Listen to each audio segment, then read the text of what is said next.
racing. That is a brilliant manoeuvre. Oh!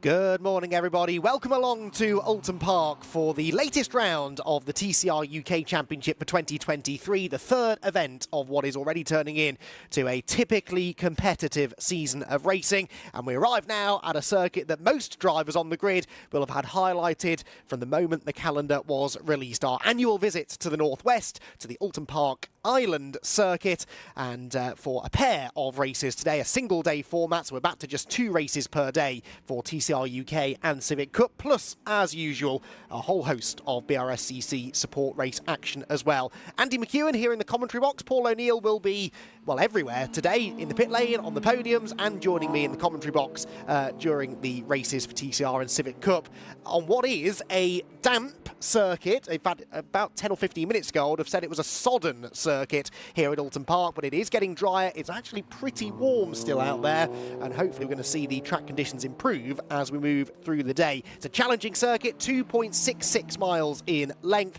but it's all really about that elevation, 79 feet of elevation change across the lap. It's a really winding, undulating, technically demanding circuit that requires the absolute maximum from driver and machine in order to set a good lap time, but even more so to be consistently quick over a race distance. We've got qualifying action coming up very shortly. The TCR UK cars are getting ready to head out onto the track, and this could be a particularly exciting session, maybe the most exciting qualifying session that we've had for some time, because the track is wet, but it is not likely to get any wetter. The rain stopped about half an hour or so ago.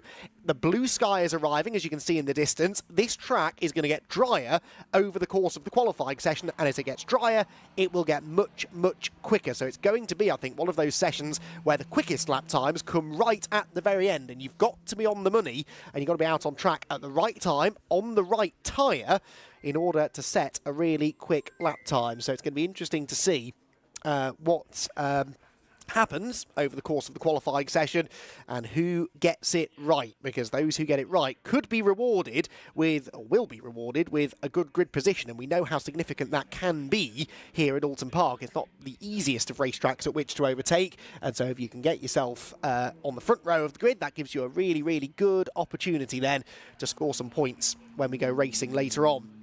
Just to give you an idea of how the day will look, live throughout the day here on the TCR UK YouTube channel, by the way, so you don't need to change channels too much, although we will have a couple of different streams. We've got a qualifying stream that's going to cover this 20-minute qualifying session for, 20 minutes, right, the first time qualifying session for TCR UK, followed immediately afterwards by qualifying for the Milltek Sports Civic Cup Championship. That's a 15-minute session, and then we will be back again at around about 11:45, I believe, later on this afternoon for all of our race action, which will include, as I said, 2 races for the Milltek Sports Civic Cup and TCR UK. We've also got 2 races apiece for the Airtech Motorsport Fiesta ST240 Championship, the Demon Tweaks Audi TT Cup Championship, and the BRSCC Fiesta Junior Championship that will be out there as well. So a busy day of racing taking you all the way through towards 6:30 this afternoon. Where else would you rather be on a, hopefully, what's going to become sunny Saturday here at Oulton Park? So as the clouds do begin to clear, the track has cleared after our first session, which was a little bit of an additional practice session, not for TCR cars, but for some of the support race categories, just to get to grips with the track. And that proved to be a popular session, because I think a lot of drivers saw the change of conditions from yesterday and decided they wanted to absolutely make the most of the extra bit of track time. You can see there still little bits of standing water. The area of the circuit that usually is the biggest challenge in these conditions is the final sector, up over Clay Hill, through the double apex right-hander at Druids, and then down into the final corner at Lodge, because that is completely covered by trees at this time of year, so it takes much longer for that area of the racetrack to get dry than it does the rest of it. So that, again, adds to this challenge of qualifying, because they have less time to set a lap time that they did last year, only a 20-minute session, not 30 minutes as it has been in previous years, and also we're going to see certain bits of the track drying out more quickly than others. There you can see a bit of work being done by the marshals up at, where's that, the Island, that's the hairpin, yeah, it's the Island hairpin, where they are sweeping some water away. That's off the racing line, although possibly only off the racing line because of the hard work of that marshal with his broom. There we go, he's got another couple of marshals coming over to help. And a shout out, as always, to the marshals. We always say this, but on days like this, you particularly come to appreciate the marshals' hard work because they have to stand out there in pretty abysmal conditions. And it can't be pleasant always, but they do get front row seats for the racing action. And here at Oulton Park, I know that they've got a really dedicated marshal team, lots of local marshals who will be here every single weekend. They never miss an event, and without them, Oulton Park wouldn't have a thriving calendar as it does now, and British motor racing wouldn't be in the strong position that it is right now either. So we thank them as always for their hard work. They are likely to have some hard work to do as the day goes on, because it is one of those tracks that punishes you for mistakes. If you slip off the road, there are gravel traps and grassy runoff areas, but then ultimately barriers as well waiting to catch you, and the marshals are there as always to make sure that the drivers are safe and that the track is ready for racing. Few people have got front row seats with their camping pitches, haven't they, up there on the approach to Lodge Corner. Bit of a hidden gem, Lodge Corner, really. It's one of the best overtaking opportunities, if not the best overtaking opportunity on the track, but not many people think to venture out that way. There is a grandstand these days on the outside of Lodge Corner, and that grandstand allows a good view, pretty much, of what you can see from this camera. The cars coming out of Druids underneath the Paul Warwick Bridge and heading through that undulating and bumpy braking zone into Lodge Corner, where you can, if you're feeling brave, throw it up the inside or try and get the switch back up over the line. That's another good way to try and make some track position here. Right then, green lights are flashing around the track. And that means that we are almost good to go with qualifying for the latest round of TCR UK.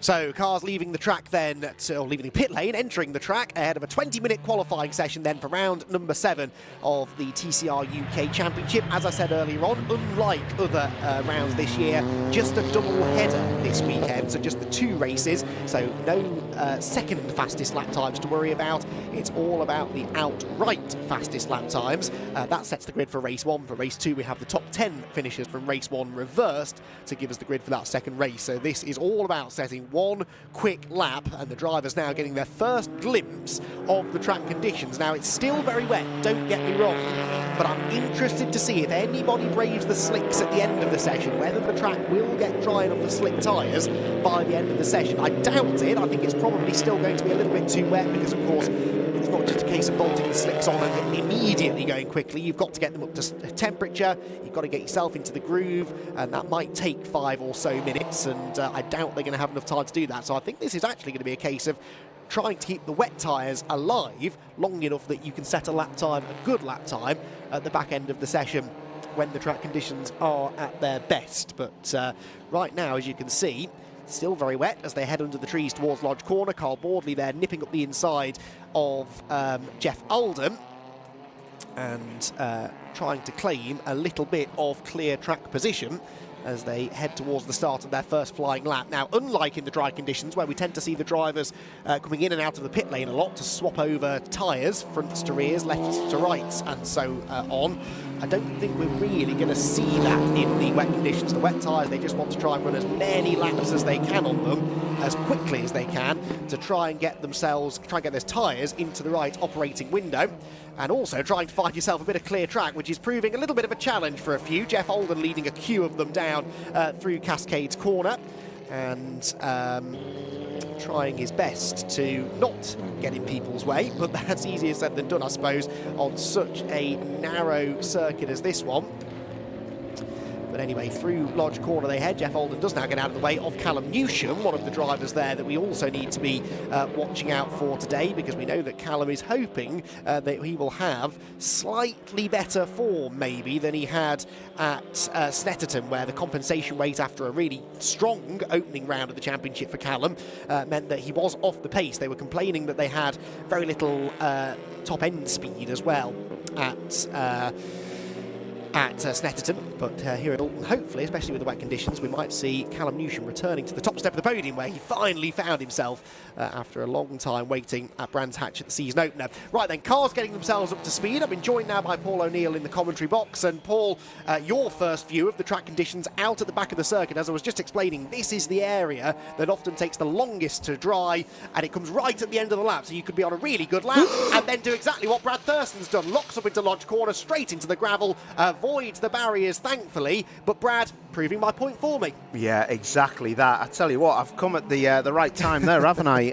Oh, what a nightmare. It's just that you've got to break offline. It's too easy to say that when you're up in the comms box, but you've got to break offline for Lodge Corner. It's so wet out there, isn't it? Will Beach in the 27, leading that Gen 1 Cup, and he's right with Jeff Oulton. Red flags on show. Yeah, that's going to be a bit of a nightmare. That is going to cause an issue now, because the track is going to get drier. It is, exactly, and I've just been sort of making that point as well before you got up here, that this is going to be one of those sessions, isn't it, where the pole position time will be set probably after the checkered flag's gone out. It will be that final lap of the session that is going to be the fastest. So if you're working for one of the teams down there, if you're driving one of these cars, Paul, what do you want to do? Because you could go out there now and pound around and chew up a set of wet tyres, but ultimately these lap times are unlikely to be the fast ones. So is it worth waiting, do you think, and just going out for the second half of the session? Well, maybe. The difficulty is there was a lot of new tarmac down here at Oulton Park this weekend, so a lot of these drivers won't. I mean, Lodge Corner is one that's got brand new tarmac, so turn 1 I don't think has, but then Cascade, which is turn 2 down the hill and left, that's new tarmac, and then you've got the Knickerbrook chicane, that's new tarmac. And also you've got new tarmac going into Lodge, where Brad is just off in that 28. So the new tarmac is causing a bit of an anomaly with the setup of the car. I've been round here in the TCR car while it's been resurfaced, and also with other clients coaching, and the new tarmac causes a lot of head scratching with setup of cars. But going back to your question, I think they're going to have to be careful. It's no point in taking the edges off your wet tyres while it's going to get drier. The only problem is it going to be drier and quicker, or is it going to go into that greasy stage where it's just a nightmare? But whatever it is, I think you're going to have wet tyres on. Yeah, well, with this red flag now, I think there's more chance it will go to the sort of greasy stage, because it's going to dry naturally, the track, because the sun is shining down on it, but the cars aren't clearing the water off the racing line, are they? That's what usually takes it right the way through to a properly dry line. But of course, the longer we're under a red flag, the drier the track becomes, and so the drier it will then be by the end of the session. So it's only adding to the intrigue, this really, ahead of what was already likely to be a pretty intriguing qualifying session. But yeah, this will be a challenge for the drivers, particularly for those who are trying to score good points for the championship. And we will hopefully get cars back out on track again in the next few moments. So, red flag, early doors here at Oulton Park. We'll be back with more qualifying action in a few moments. Let it go.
Miles for the lead! Side by side, who's going to be the bigger man?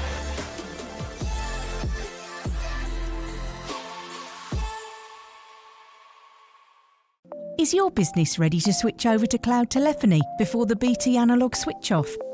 If you're not sure, you can get a telecoms and IT health check from Maximum Networks for free, covering broadband, phone systems, IT support and more. Arrange your free audit today at maximumnetworks.co.uk. Got so much weight on my shoulders,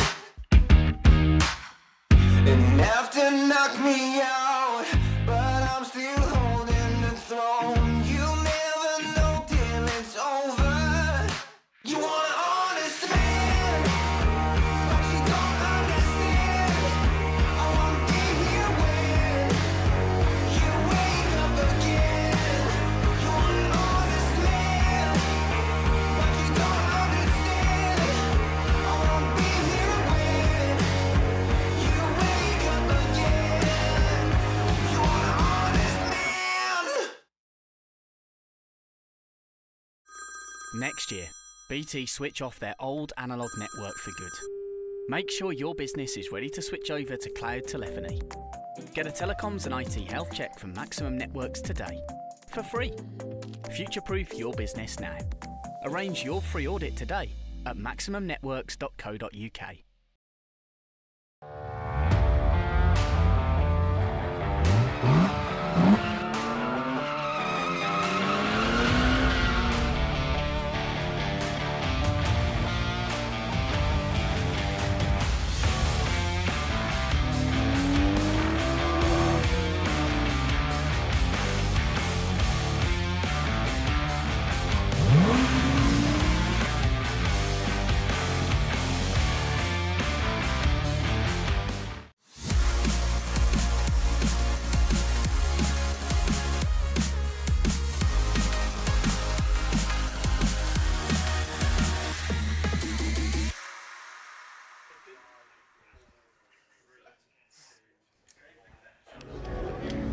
Welcome back to Oulton Park, everybody, where cars are in the pit lane during a red flag in qualifying for TCR UK. Brad Thurston's Honda deposited in the Lodge Corner gravel trap. Many a great driver have ended up in a similar position, but in wet conditions it caught him out on his the end of his first flying lap in qualifying. The clock has stopped, so we've got just under 16 minutes left of the qualifying session. No real representative lap times have been set yet. Adam Shepherd, for what it's worth, on provisional pole position, but that we know will change as we go forward. Andy McEwen and Paul O'Neill here in the commentary box to talk you through the session, and something interesting that I just spotted there, it's not on screen now, but Joe Marshall's Audi, unlike everybody else, they've queued up in a nice orderly line at the end of the pit lane. Joe's Audi is parked at 45 degrees in front of his garage with the tyres off and slick tyres waiting. Now, at the moment, surely far too wet to go onto the slicks, but that is a team thinking ahead, realising that whilst we're sat under red flag conditions, the track conditions are evolving, and it's good to see that they're at least considering taking that gamble.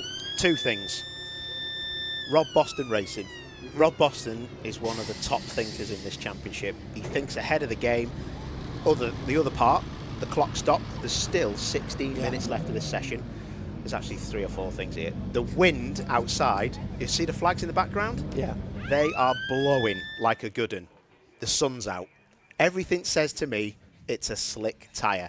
What they will probably do, if I was them, I would go out on those slicks probably about 2 or 3 minutes after everyone's gone and just go pound round for 10, 12 minutes, get the heat in them, and if that dry line appears, they're in the pound seats while everyone else's tyres are going to be shot, and they're all leaving the pits on wet, which is, at the minute, the right thing to do.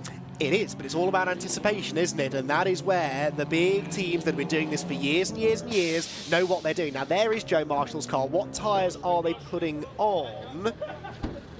They're still wet, I think. I would say they're wet. Yeah. So the slick tyres were waiting, I think, just the other side of the car, but they look still like wet. But hey, it was worth taking the tyres off, then if you do decide to go to the slicks, you can get them on much more quickly. They've now decided, no, we're going to stick with the wets. They'll lose a minute or so waiting for everyone else to go out. But hey, he'll be in clean air, at least, whereas everyone else, as we saw, was jockeying for track position beforehand, weren't they? So good heads-up thinking there from Rob Boston Racing, because Joe Marshall, he's one of those drivers, most definitely, who I would say is in championship contention at the moment. He had a really solid run at Snetterton last time out, scored some decent points, and Joe Marshall currently sits 4th in the championship standings, but that is before any drop scores are allocated.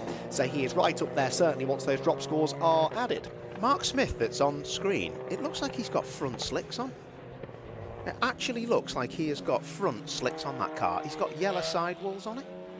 He's certainly not pushing, which would tell me that car has got slicks on the front. I mean, that sometimes people will run wets on the rear, slicks on the front.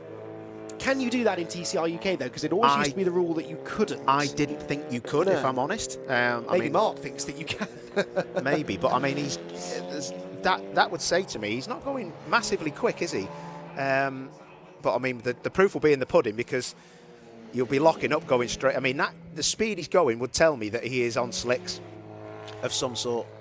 You're right, I can see the yellow sidewall on the front tyres, and he is definitely, I mean, look, compared to Brad Hutchison in the background, who is full commitment through Druids Corner, Mark Smith is tootling around. Let's wait and see if he heads for the pit lane. Oh, my word, as Hutchison just finds a gap up the inside. But there you can see visibly the speed difference, so either Mark's got a problem, and the yellow sidewall's on the back. I think he's on slicks all round, Paul. Wow, I think he's going to come into the pits, because that is he? No, wow. I tell you what, he's a brave man. I think there's just too much standing water, but then I look at the clock and there's still 13 minutes left. Look at the water then. Oh, that's way too wet, isn't it? Brad Hutchison in his 17 Bondit car, he is lit. But all it takes is for us to get 5 minutes of slick running at the end of the session, and Mark Smith is in the pound seats, because the others, if they come in and change tyres, they will change onto cold slick tyres. Have 2 cars just gone missing from in front of him? Have they just gone straight on at the hairpin? Quite possible. And they were all told, if they do that in the driver's briefing this morning, that they have to then do a full loop around the Island Bend and the Shell hairpin. They're not allowed to just do a 3-point turn and head back on, so that will cost them a fair chunk of time, especially if they do it in race conditions. Right, anyway, whilst we ponder what's going on with Mark Smith, we'll put that to one side for now and focus on those that we know are on the right tyre for the conditions right now, and that is the wet. And Brad Hutchison, definitely one of those drivers. Hutchison hasn't set a lap time yet, but he's put in a personal best sector. Carl Boardley, meanwhile, about to cross the line. He's gone purple in sector 1 and goes to the top of the times now, a 1:34.0. There he goes, look, in towards Old Hall Corner. And Carl Boardley, who was so strong here at Oulton Park a year ago, still winless in 2024, goes to the top of the times. Belter, that, isn't it? I mean, that's a good time, that. Usually you're about 10 seconds off a dry time. I think that yesterday people were reporting 25s, 25.2s in the dry yesterday. So, and I think that if it was dry, then maybe we would beat the 25.9 that you're showing me. That is the record for qualifying pole last year. Yeah, Bruce Winfield, the race and qualifying lap record holder. So 25.9 was a fast lap time in the dry. Now, we know these new tyres for 2024 generally have been quicker, so we would probably expect them to get down into the low 25s in dry conditions. Right now, we are in the low 34s, but are we going to see further improvements? Well, not from Boardley at the moment. He's not improving in the first sector on this lap, nor is Adam Shepherd, who has jumped up into 2nd place on the grid. Callum Newsham 3rd, and Darren Lewis 4th quickest at the moment, only 6/10 slower. Someone else has gone down the escape road, I think, up at the Island Bend. Such a tricky braking zone that is, isn't it, up at Island Bend? It's bumpy, especially in the wet. We saw from Brad Thurston, easy to lock the front tyres. Yeah, it's a real difficult place. That you have to brake in the dry over the crest. You have to get over the crest and then brake. But when it's wet, you're obviously braking earlier. And Darren Lewis just coming over the line. Not like he had a bit of blue smoke at the back of that, but it might have just been a bit of wet. Let's hope so. He crosses the line and doesn't improve. Now, into the pit lane has come Callum Newsham. They're taking tyres off Callum Newsham's car, and I think they've got slick tyres waiting. So I think Callum is going to be the first of the next driver maybe, to blink and go onto the slicks. Mark Smith, who we suspect is on slicks, his best lap at the moment, a 2:07.5. 33.5 seconds off the current pole position time, but I would be fascinated to see what Callum Newsham can do if they take that slick tyre gamble. Yeah, that sun is strong now as well in the pit lane. they're taking the time, aren't they, with Jeff Alden's car there? I know that car's got wet tyres on it in a minute. Anything that's got the blue sidewalls on it or blue Goodyear logo is a wet tyre, and yellow is the Goodyear slick. So yeah, let's see what happens on the timing screens. There's not massive amounts going on. Newsham was green in sector 1, and then he bailed for the pits. So yeah, Shepherd's coming now, isn't he? No one's improving though. No one's improving in sectors, which tells me we've got to that transition point now where the wets are not going to go any quicker. If you're confident you're not going to bin the car by sticking slicks on it, surely with almost half the session to go, it's worth the punt, no?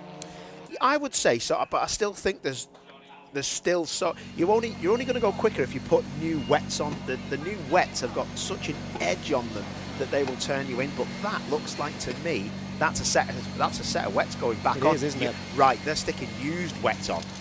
So that is a used wet. Maybe it's that greasy. Maybe it's that greasy that it's a real struggle for the new wets to have any bite.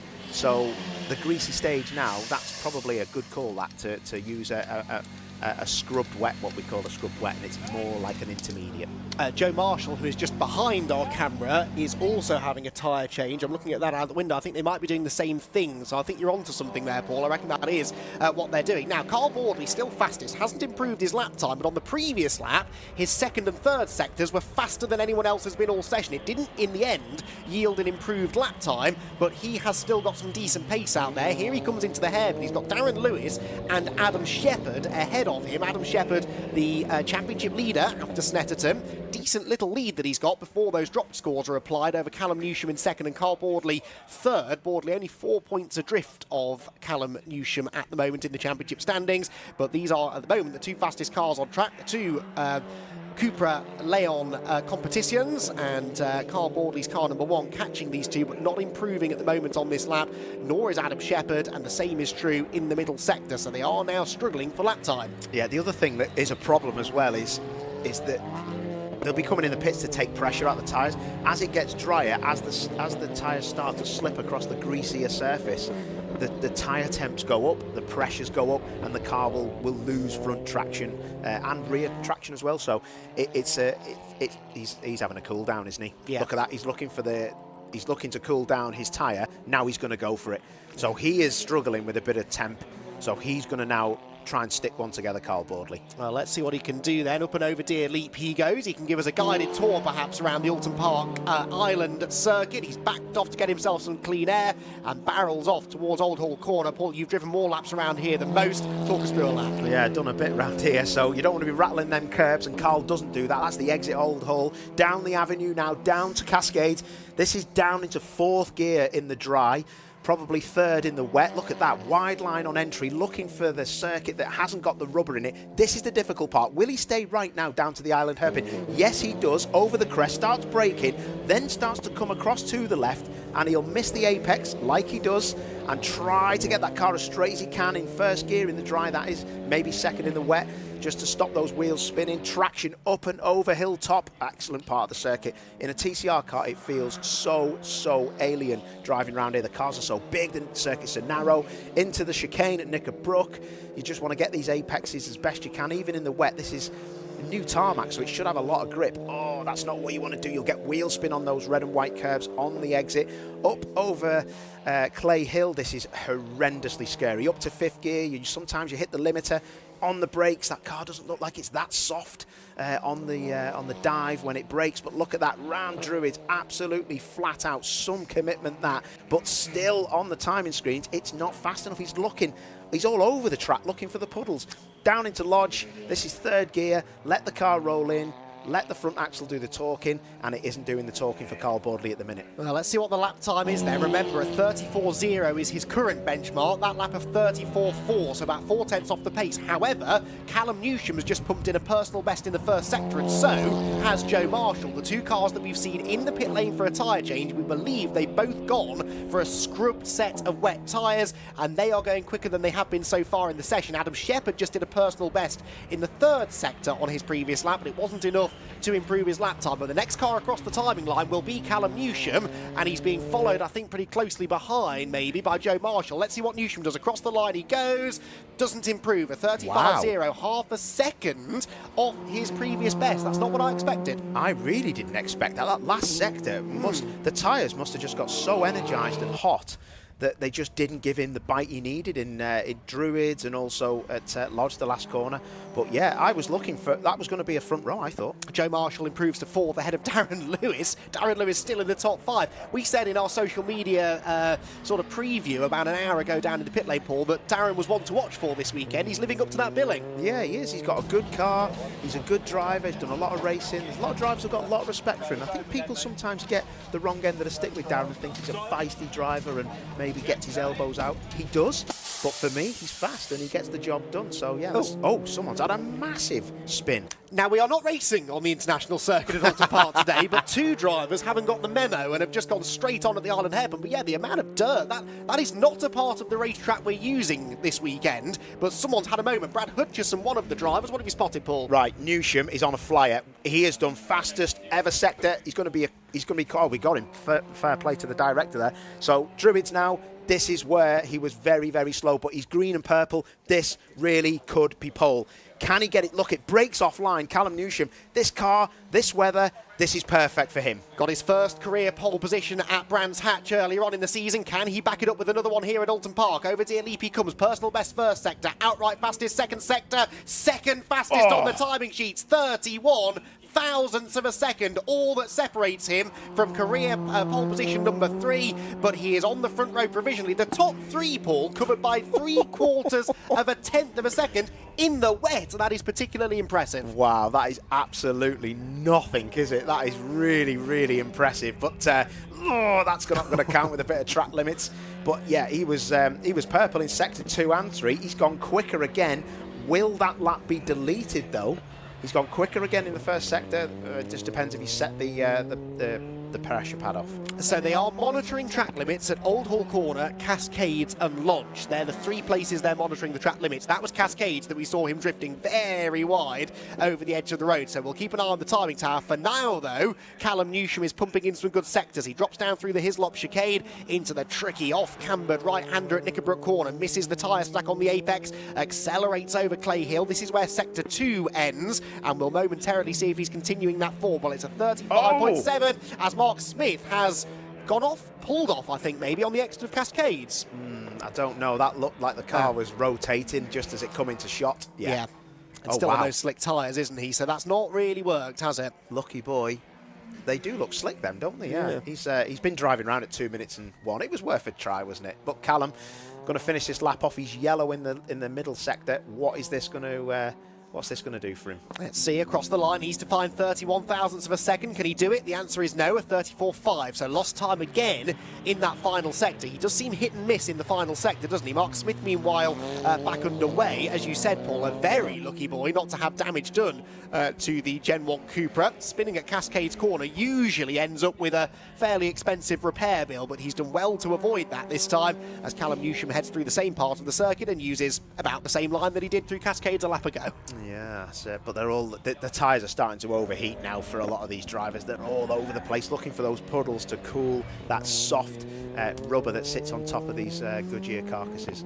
Out of the Island Hairpin he goes, then bone dry actually on the traction zone out of Island Hairpin, so I just spotted that on the camera there. It is starting to dry out, but just a little bit too late with 1.5 minutes left in the session. Further behind, by the way, we spent a lot of time talking about the top 5. That's Boardley, Newsham, Shepherd, Marshall, Burks and Lewis. Brad Hutchison is 6th, Luke Sargent 7th in their pair of Cupras.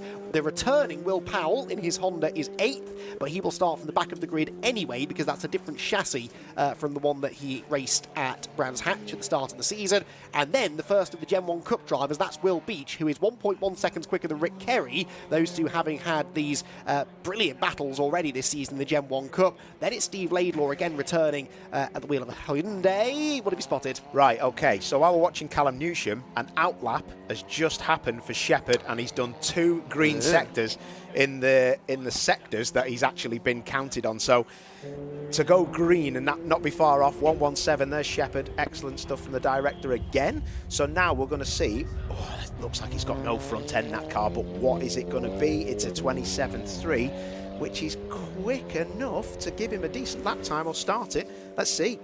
It will likely be his last attempt here, I think. Oh, Will Beach in the gravel. No, and he's stuck in the gravel at Lodge. And that will be Adam Shepherd's chance of pole position gone, surely, because there'll be a yellow flag out now at Lodge Corner. Callum Newsham, by the way, having 2 lap times disallowed, but has just gone personal best in Sector 1. So the 2 laps that we saw him run wide at Cascades, he has now been pinged for track limits. But Adam Shepherd, outright fastest middle sector, but is that yellow flag at Lodge going to scupper him? It's red. It's gone red. What a disaster. Shepherd will see that. He will be devastated. And that is the checkered flag, I think. Yeah, that will be session over. So it will be Carl Boardley, who'd have thought it, on pole position. So Carl Boardley maybe can count himself a little bit lucky there at the timing of the red flag. He maybe owes Will Beach a drink. But anyway, Carl Boardley will be starting, provisionally anyway, from pole position later on this afternoon for the first race of the day for TCR UK, with Callum Newsham alongside him, and we've got those top 4 in the championship locking up the top 4 positions on the grid. Will Beach will still be the best placed of the Gen 1 Cup cars, with Rick Kerry second and the returning Stuart Lyons, who has raced, of course, in TCR UK in the past, the now boss man of TCR UK, the 3rd fastest of those drivers. Here then is the order. It is going to be Carl Boardley on pole position here at Oulton Park by 31 thousandths of a second in the end over Callum Newsham second, if that lap stands anyway, but even so he should remain ahead of Adam Shepherd, who was on for pole position had it not been for the red flag. Joe Marshall-Burks was 4th, Darren Lewis was 5th ahead of Brad Hutchison, Luke Sargent and Will Powell, with Will Beach in 9th position, the first Gen 1 Cup entry, ahead of Rick Kerry. Those two set to continue their ongoing battle for Gen 1 Cup honours. Then it was Steve Laidlaw and Stuart Lyons, with Jeff Oldham 13th and Mark Smith in 14th place. Brad Thurston, meanwhile, never set a lap time because, of course, he also went off at Lodge Corner and brought about the first of the 2 red flag periods.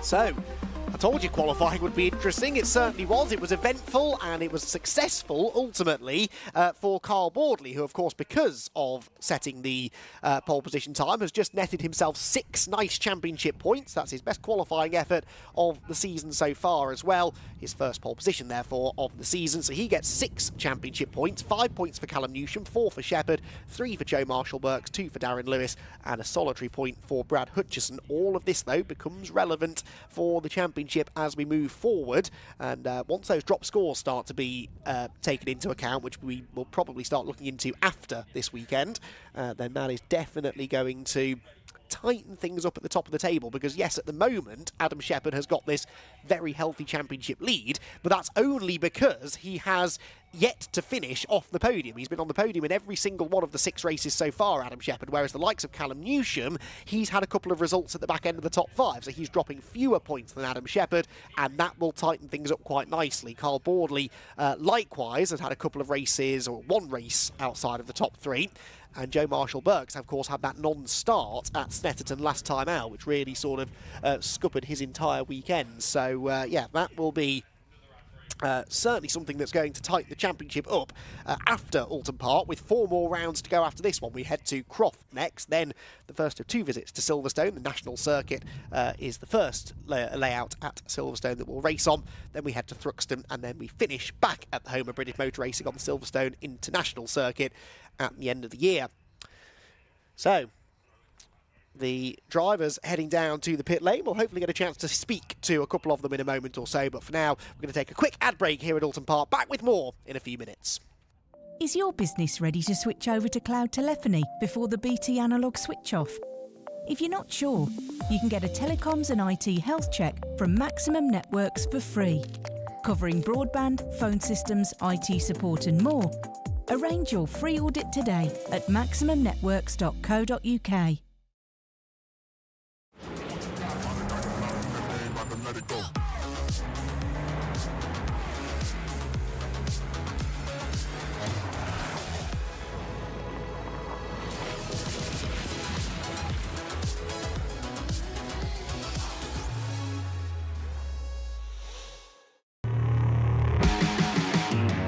Got so much weight on my shoulders.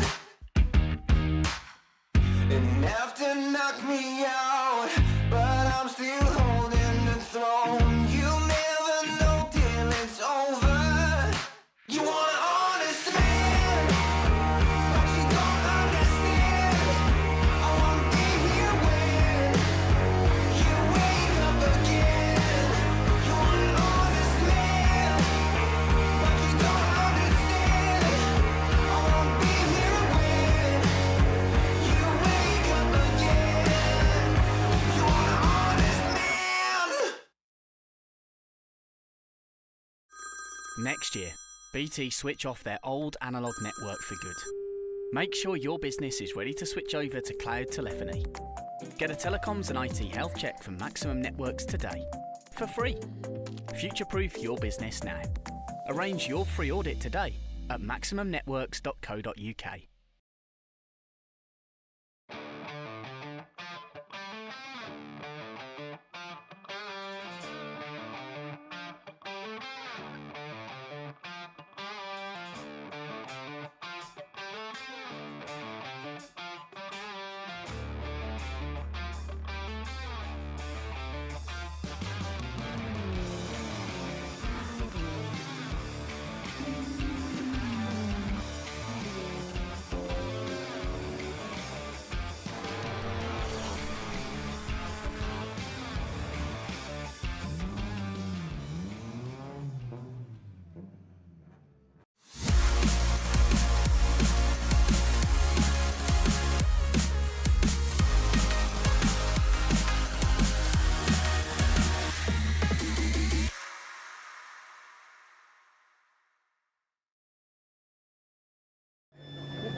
Wowzers. Well, that was pretty impressive stuff, that was. Summer's back.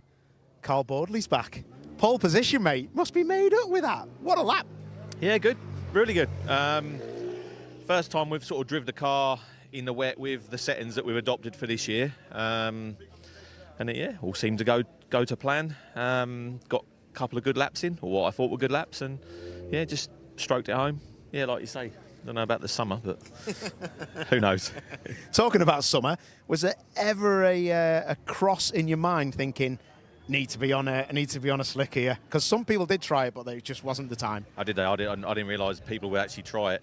I was game, but big man behind me was having none of it, was he? So no, it was a case of, because it's quite a short session, you'd have never got slicks on and got enough heat into them to then push, but. Another couple of laps, it would have probably been the tyre to be on, but it was always going to be a wet session. So, was you on the brand new wets, or did you go for scrubbed? No, I went for some wets that we'd already done about 15, 20 laps on, because I felt it, probably come in a little bit better for what I wanted. So that's what we went with, and just stuck with the same set for the whole session. Did see that you were looking for wettest part of the track. Some people didn't do that. The pressures looked like they were going through the roof for some people, but you really have to be careful here, don't you? Oh, 100%, yeah. It's all about managing the tyre, isn't it? And, just making sure that you've got the tyre underneath you when you need it. And like you say, yeah, just hunting for some wet bits and pieces just to keep the tyre pressure under control and the heat under control, and then, go for another push lap once you'd, got the tyre back under control. Yeah. Sorry, I'm just looking at Callum Newsham here getting fired into scrutineering. I didn't realise that we were right across the front of scrutineering. Was you on a dry setup then, did you say, or was you on a wet setup? Because that could be a problem, can't it, for technicalities? Sometimes people fire fire wets on, they wear down, and they end up being a bit of a void of the ride out. Yeah, some people will make that mistake, won't they, and be full foul of the roller. But no, we've got enough about us to know that when we put those tyres on, we've got to lift it up a little bit. So that was about all. We just made a little adjustment to the front. Other than that, we basically went with dry settings and put the wets on. Yeah. What's going to happen? Last question. What's going to happen in the race? It's going to be dry, isn't it? I think it's going to be dry. So yeah, we'll go right back to a dry setting. I think we had the pace we needed yesterday. So get off the line and go from there. Yeah. Top man. Tell me what you got to do now. You've got to go and get weighed, haven't you? I've got to go and get weighed and see how many pies I've eaten between the last round and this one. Have a good one, Carl. Well done. Top work from the team. All right, cheers, mate. Perfect. Well, there's your pole man. Right, let's go and see. Callum Newsham's just sat in that car. He qualified P2. I think anyone from P4 really could have been on the pole. There was definitely a lot of purples and a lot of green sectors coming. Let's quickly grab Will Beach if we can. Will's just in front of us. Will, just come this way, fella. Just get away from that noise. You must be happy and very sad, because I think you are on the pole for the Gen 1 Cup, but bit of traction issues into the last corner lodge. Well, yeah, I don't know what happened, really. I hit the bit. I was going slower than preparing myself for another lap, and he just snatched and went left, and that was it. Then I thought it was going in the barrier, and I just managed to keep it out. Maybe a bit of brake bias or something like that. I'm sure the team can have a look. I think the tyres were going off the lap before. So, do you know what I mean? So I don't know if that had anything to do with it. Looks strong though, mate. You must be happy with that because you've not really done massive amounts of wet running in the Golf. I've only ever done it at the test media day, so yeah, pretty pleased with that. Top man. Listen, we'll let you crack on. But last question, actually. How is the race going to pan out for you? Because the testing has been dry, isn't it, here? But you've shown good speed. Yeah, we were pretty strong in testing yesterday, and so it'd be nice to get a new set of slicks on and move forward. Overall win. Oh, yeah, I love one. Good man.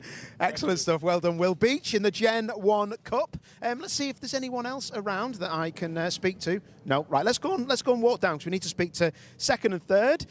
So we had Callum Newsham in second and Adam Shepherd was also in third place. I know the drivers, are last thing they want to see is me. It's a bit of a weird one. We got Fiestas out at the minute. Let's just walk past these guys. Sorry, fellas. Hello, mate. How are you? Don't you be giving me any grief. Nick Mason. I used to do a bit of driving with his son. I'm going to get Callum Newsham over. He's going to come over for us. Let's get away from this noise. Oh, would you mind switching that off? What a lovely... Your team are so nice. They've switched off your overheating engine fan for us, which is lovely, isn't it? Yeah. You must be made up, mate. Yeah. Actually, no, you mustn't be because you could have been pole. Yeah, well, on that last lap, I was a 10th up out the first corner, and I lost it all at Cascades. So yeah, but we stayed out on use wets the whole session, same wets. So. Yeah, it was interesting. I did see some people coming in to maybe come off the new wets and stick some scrubbed on. It was definitely scrubbed wets, wasn't it? What's the difference? Just tell people at home why you would be on a scrubbed wet and why it would be better than a brand new one. Because the scrubbed wet there's less rubber on it, so the more you go out on a dry track, it almost turns into like a soggy slick, if you to say. But with full wet, you need it to dispense all the water. If there's loads of water on the track, but there was hardly any at the end there. It was like an intermediate, wasn't it? It was actually quite nice. Did it ever cross your mind to go slicks? Yeah, but I'm glad you didn't. Yeah, I'm glad I didn't. Yeah, that would have been a bad move. There's a few people who tried it, mate, and they were driving around very slow. But if there was another red flag and a bit more of a stoppage, it looks pretty drying now, doesn't it? Yeah, but I think rain's meant to come at 12 again. So just before race 1. So let me just quickly check my weather app. Are you joking? Well, I look at Met Office. What do you look at? Oh dear, I just look at my phone. Can't say I mean. Oh no, it's not. It's going to be windy. Really? Yeah, the Met Office are lying to you, mate. Oh well, never mind. Top man, well done. Excellent effort. Good stuff. Well done, Callum Newsham. Let us go and find Adam Shepherd, who is down the road here. P3 is a decent effort. Steve Laidlaw in the 100. He's not done too much racing, but fair play to him. He was fast in testing yesterday, and he'll be looking to go a little bit quicker with slicks on that car. Joe Marshall, he was lighting up it was very close in qualifying, but he was lighting up the timing screens in that Audi in the 99. And it looks like Jeff Alden has a little bit of a problem in that Astra as Les and Darrell, who run the team, are just underneath that car, having a look at what's going on. But we'll find out a little bit about that later. Here's the most handsome man in the world with the best face and the best teeth. Adam Shepherd, I don't fancy you, mate. I'm already taken. But you nearly had the most handsome lap ever. It was going to be pole, wasn't it? Yeah, we was a long, long way up. I think we was looking for about a second up. First time I've ever driven the car in the wet. Wow. So we had no idea what we was doing. It was just a big guess. And it weren't quite there, so we came in, tweaked it, went back out, and it was a lot better. And then we was way up, we was looking for pole quite comfortably, and then red flag, but 2 corners to go. But that's motor racing, it happens. Yeah. What about, you seem to be out of sync with everybody else.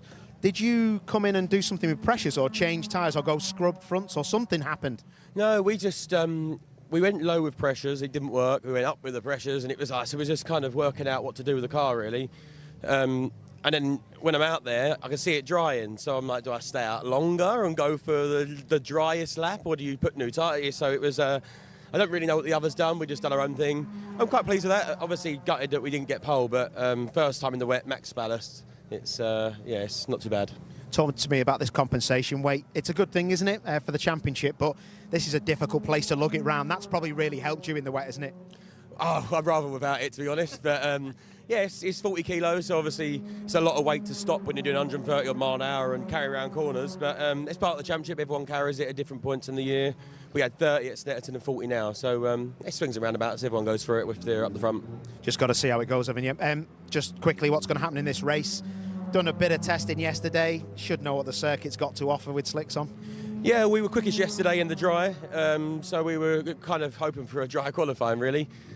Car wasn't quite in the window still. We're still learning with it. It's only the third time we've raced with it this weekend. So the bumpy circuit was sending the car a bit lively. You think it's lively normally. You should have seen us yesterday. It was a bit of a mess, but not a mess. It was just a bit of a handful. But yeah, we'll see. I think our pace in the dry is good enough to win, but it's hard to overtake here. So we'll see how we go. So you get on. Last question. New tarmac down at most corners.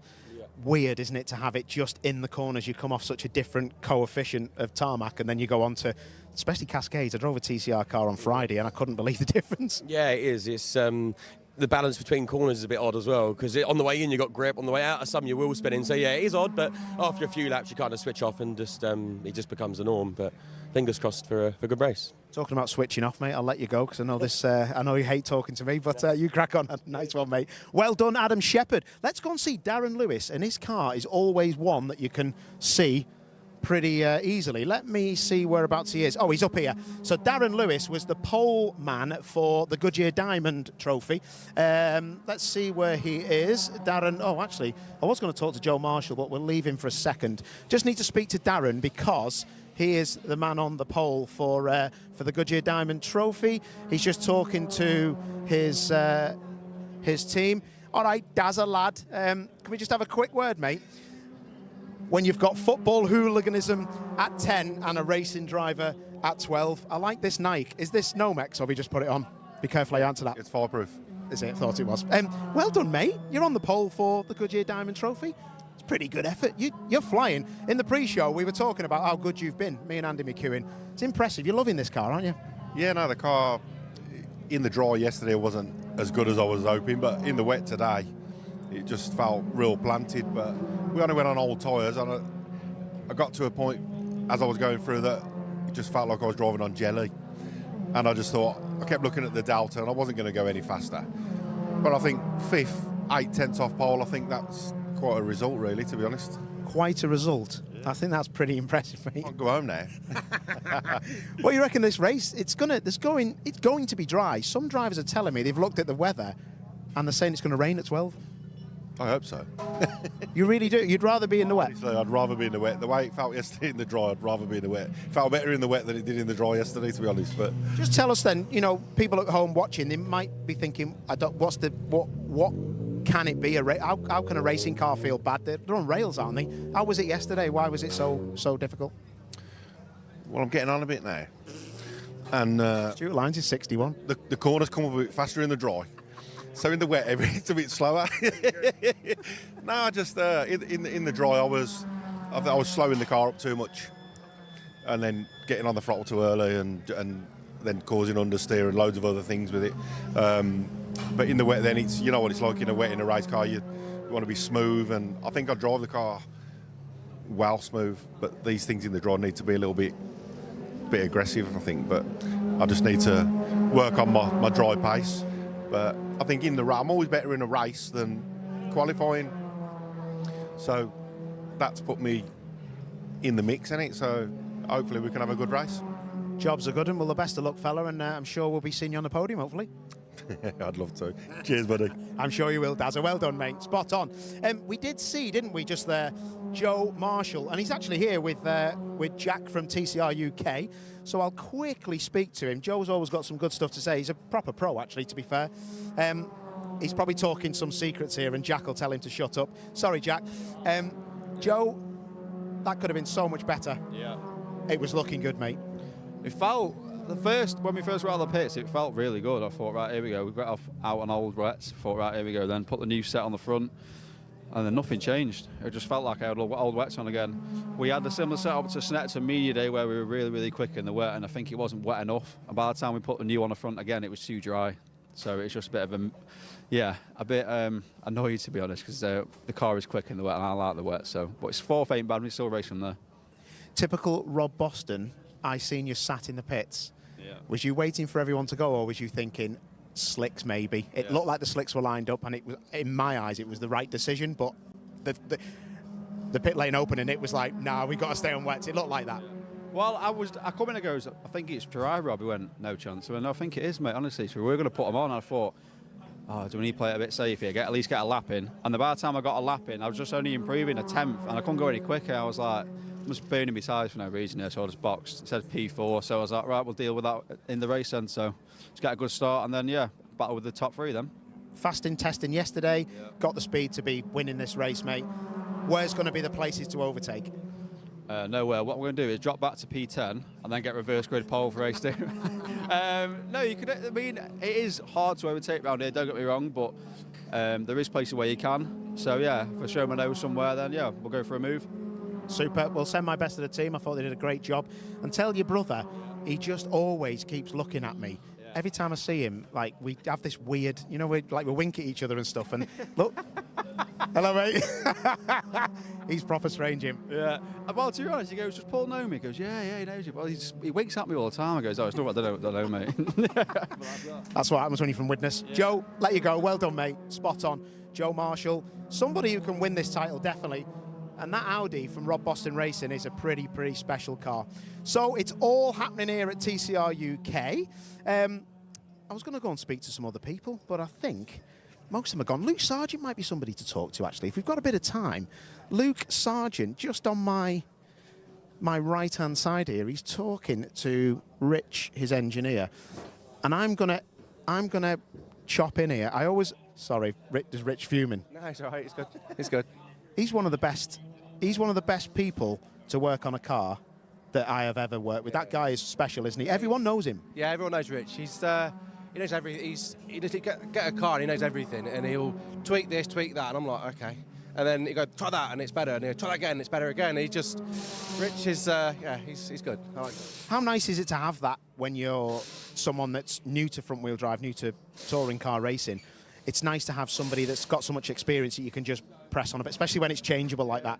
Good thing with this year, obviously, we've all gone to Cupras. So last year, obviously, Hyundai, he knows them inside out. So with the Cupra, he got on it straight away. And Adam's setup and mine have been great all year, which is nice. So everyone knows Rich. He's just proper. You did make me laugh before on the pit wall when you said you didn't want to test yesterday, and look, it wasn't worth testing, really, was it? I know it's going to be dry later, but I think I was a second off. I haven't been here since literally I raced in my Lantra last year. I just couldn't be bothered to test yesterday. And I think this year there's the top 5. Everyone knows there's the top 5, and then there's sort of like me, Darren Lewis, Will, Brad Thurston, and Laidlaw, whatever his name is.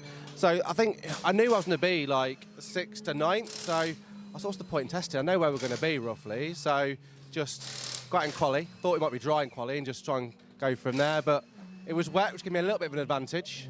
I was a little bit in qualifying. I was miles away from where I wanted to be. I knew where there was time, I was losing time, and I could have just pushed on, but after seeing everyone going off and going on the full circuit a couple of times myself, I just thought, just go around, get a decent position if we can, and just go in the race. I think we'll move forward in the race.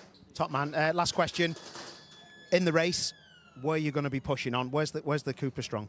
Up the hills with the power. It's up the hills, I've got no weight as well. So I think through the hairpin up the hill, going up to Druids, up the hill there, I think it'll be strong. I think Joe will be quick. I think this will be Joe's weekend this weekend, and the Cupra up the hills will be where it's strong, hopefully. Well, you heard it from Luke Sargent. Joe Marshall is a legend, and he's going to win everything that he applies himself to. We'll see what happens. Well done, Luke. And yeah, we're going to go to an advert break, and we'll catch you in a bit. Is your business ready to switch over to cloud telephony before the BT analogue switch off? If you're not sure, you can get a telecoms and IT health check from Maximum Networks for free, covering broadband, phone systems, IT support and more. Arrange your free audit today at maximumbnetworks.co.uk.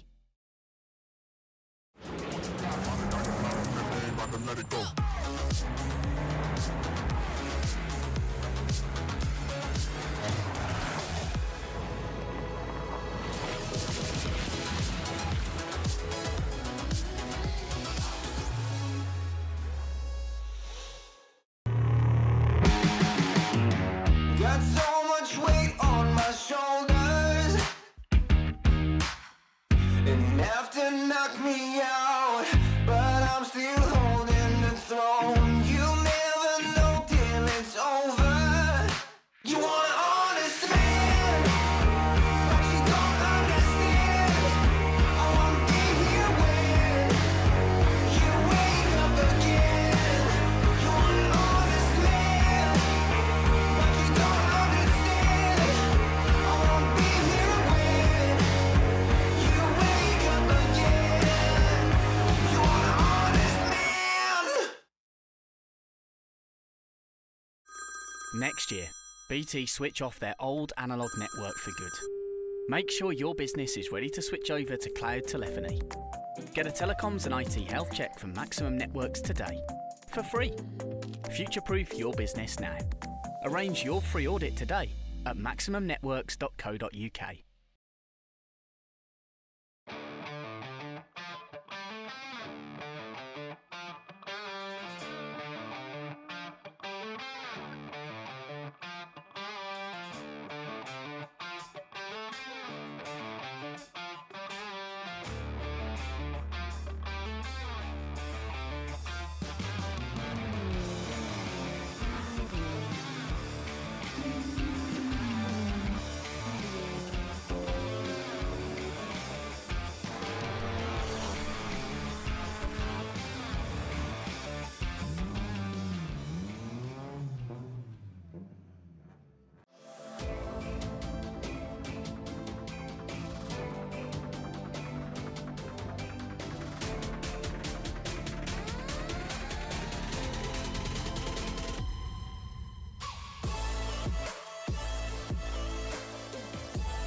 He's all the way around the outside. Miles for the lead. Side by side, who's going to be the bigger man?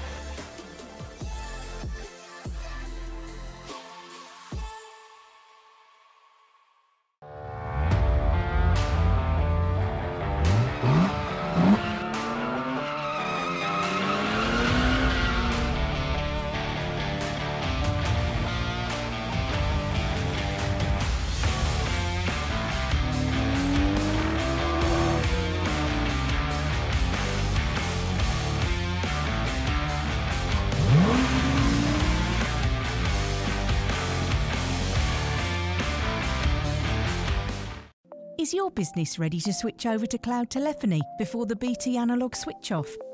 If you're not sure, you can get a telecoms and IT health check from Maximum Networks for free, covering broadband, phone systems, IT support and more. Arrange your free audit today at maximumnetworks.co.uk.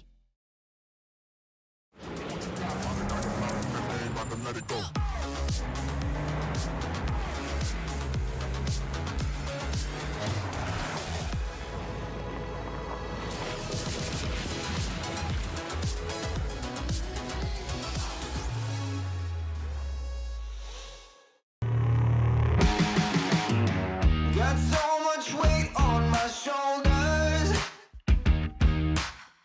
enough to knock me out, but I'm still holding the throne. You'll never know till it's over. You want an honest man, but you don't understand. I won't be here when you wake up again. You want an honest man, but you don't understand. I won't be here when you wake up again. You want an honest man. Next year, BT switch off their old analogue network for good. Make sure your business is ready to switch over to cloud telephony. Get a telecoms and IT health check from Maximum Networks today, for free. Future-proof your business now. Arrange your free audit today at maximumnetworks.co.uk.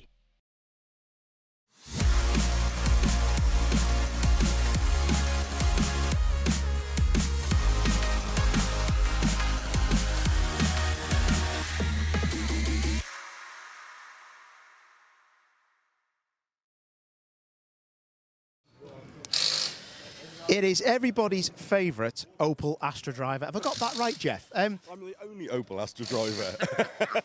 That's what I meant. Yeah, thank you. It is an Opel Astra, isn't it? It's not a Vauxhall Astra. Is that because it's left-hand drive?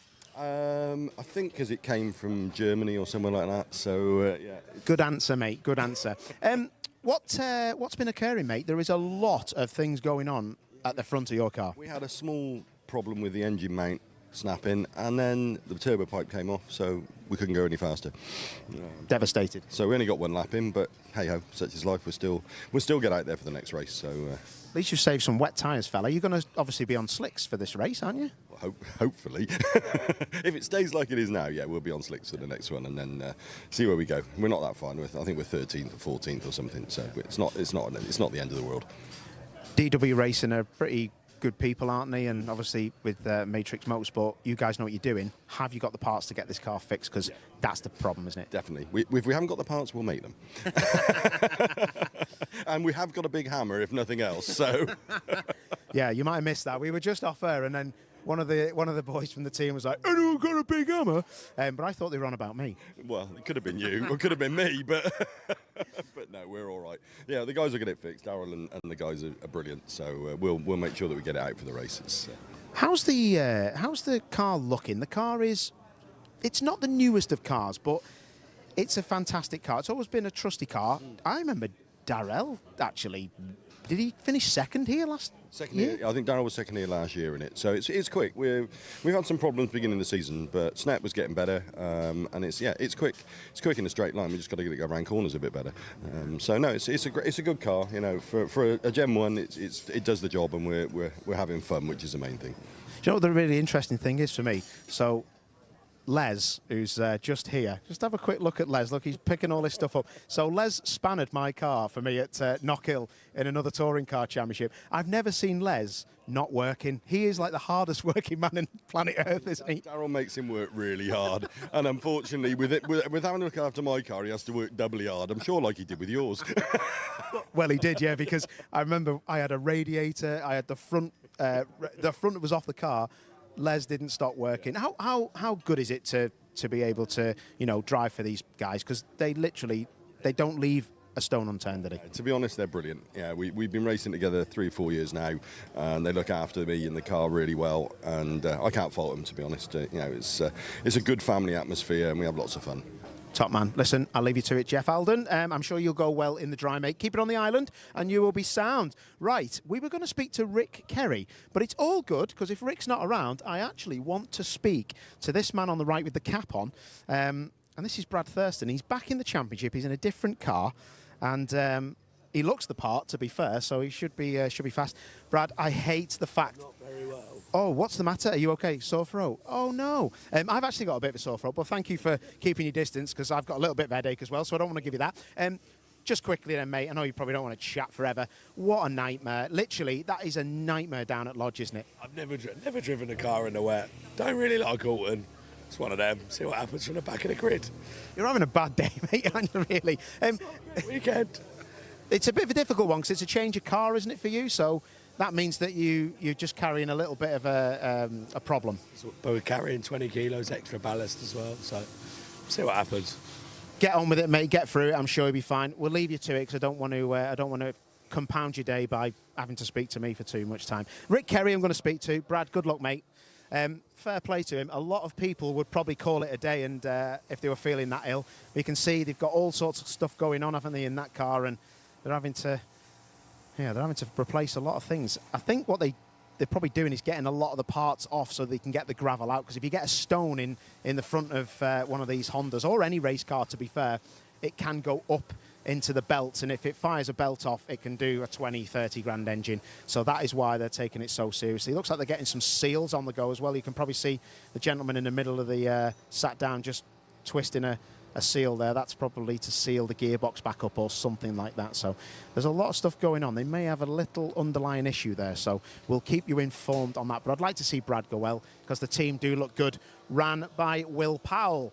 Right, another man that I wanted to speak to was Rick Kerry. Here he is. Do you ever not qualify near Will Beach? I mean, you guys are inseparable, but you're having a good old run in Gen 1 Cup, aren't you? Yeah, it's good. It's nice to have, like Will, we seem to be, wherever circuit we're at, seem to be really close. Bit gutted, because I popped a dry shaft, snapped the dry shaft. I was 8/10 up halfway through the drying track. So I still reckon I would have been faster. But, you know, it's to be 10th overall and second in class, missing half a qualifying, take that any day. You were the talk of a garage that I was in yesterday. And the reason you were the talk of the garage that I was in yesterday is because I was actually at the test day and I was in a car. So I was doing a little bit of a shakedown of a car and just helping out with a bit of data. You were in front of me, and I've never seen anyone go out the pits so fast. I couldn't catch you, mate. And not to be disrespectful, I've won like a lot of things. And I was like, why is Rick Kerry turned out to be a legend? What's going on? You were flat out. You were quick yesterday. Yeah, it was good. I like Oulton.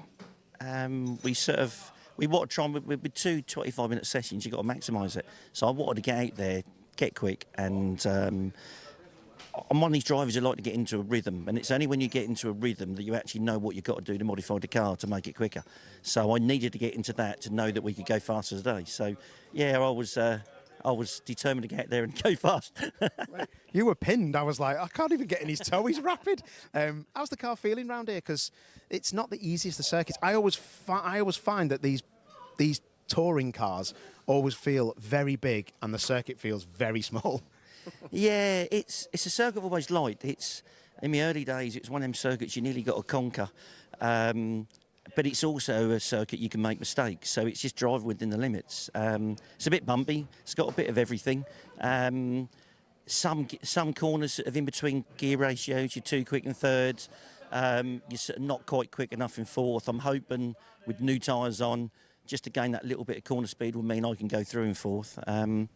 But I like the track. It's one of me, always been one of me. I won here before in BMWs. But yeah, it's one of them tracks I like. Yeah, it's lovely, isn't it? And the sun's out now, mate. It's going to be dry, isn't it? Yeah, I think it will be. So, which is, I don't know which I'd have preferred being in a Gen 1 car. I mean, generally Gen 1 cars are quite, probably softer than the Gen 2s. But this is a circuit where the Gen 1s and 2s are closer. So, yeah, we'll see. It'd be nice for a reverse grid to do. I'm assuming they're doing the reverse grid today, but it'd be nice to be somewhere up there on a track that you feel you could do a bit more with than Snetterton. Snetterton disappeared, didn't they? Well, we'll see. The circuit's a bit smaller, I'm sure you'll be grand. Well done, Rick Kerry. We'll catch you in a bit. Thank you. Top man. Right. It is time to go to an advert break. Lovely. Is your business ready to switch over to cloud telephony before the BT analogue switch off? If you're not sure, you can get a telecoms and IT health check from Maximum Networks for free, covering broadband, phone systems, IT support and more. Arrange your free audit today at maximumnetworks.co.uk.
Welcome back to Oulton Park, everybody, where the cars for the Milltek Sport Civic Cup are heading out onto the track. Sterling work, as always, by Paul O'Neill down in the pit lane to keep us entertained during that small delay.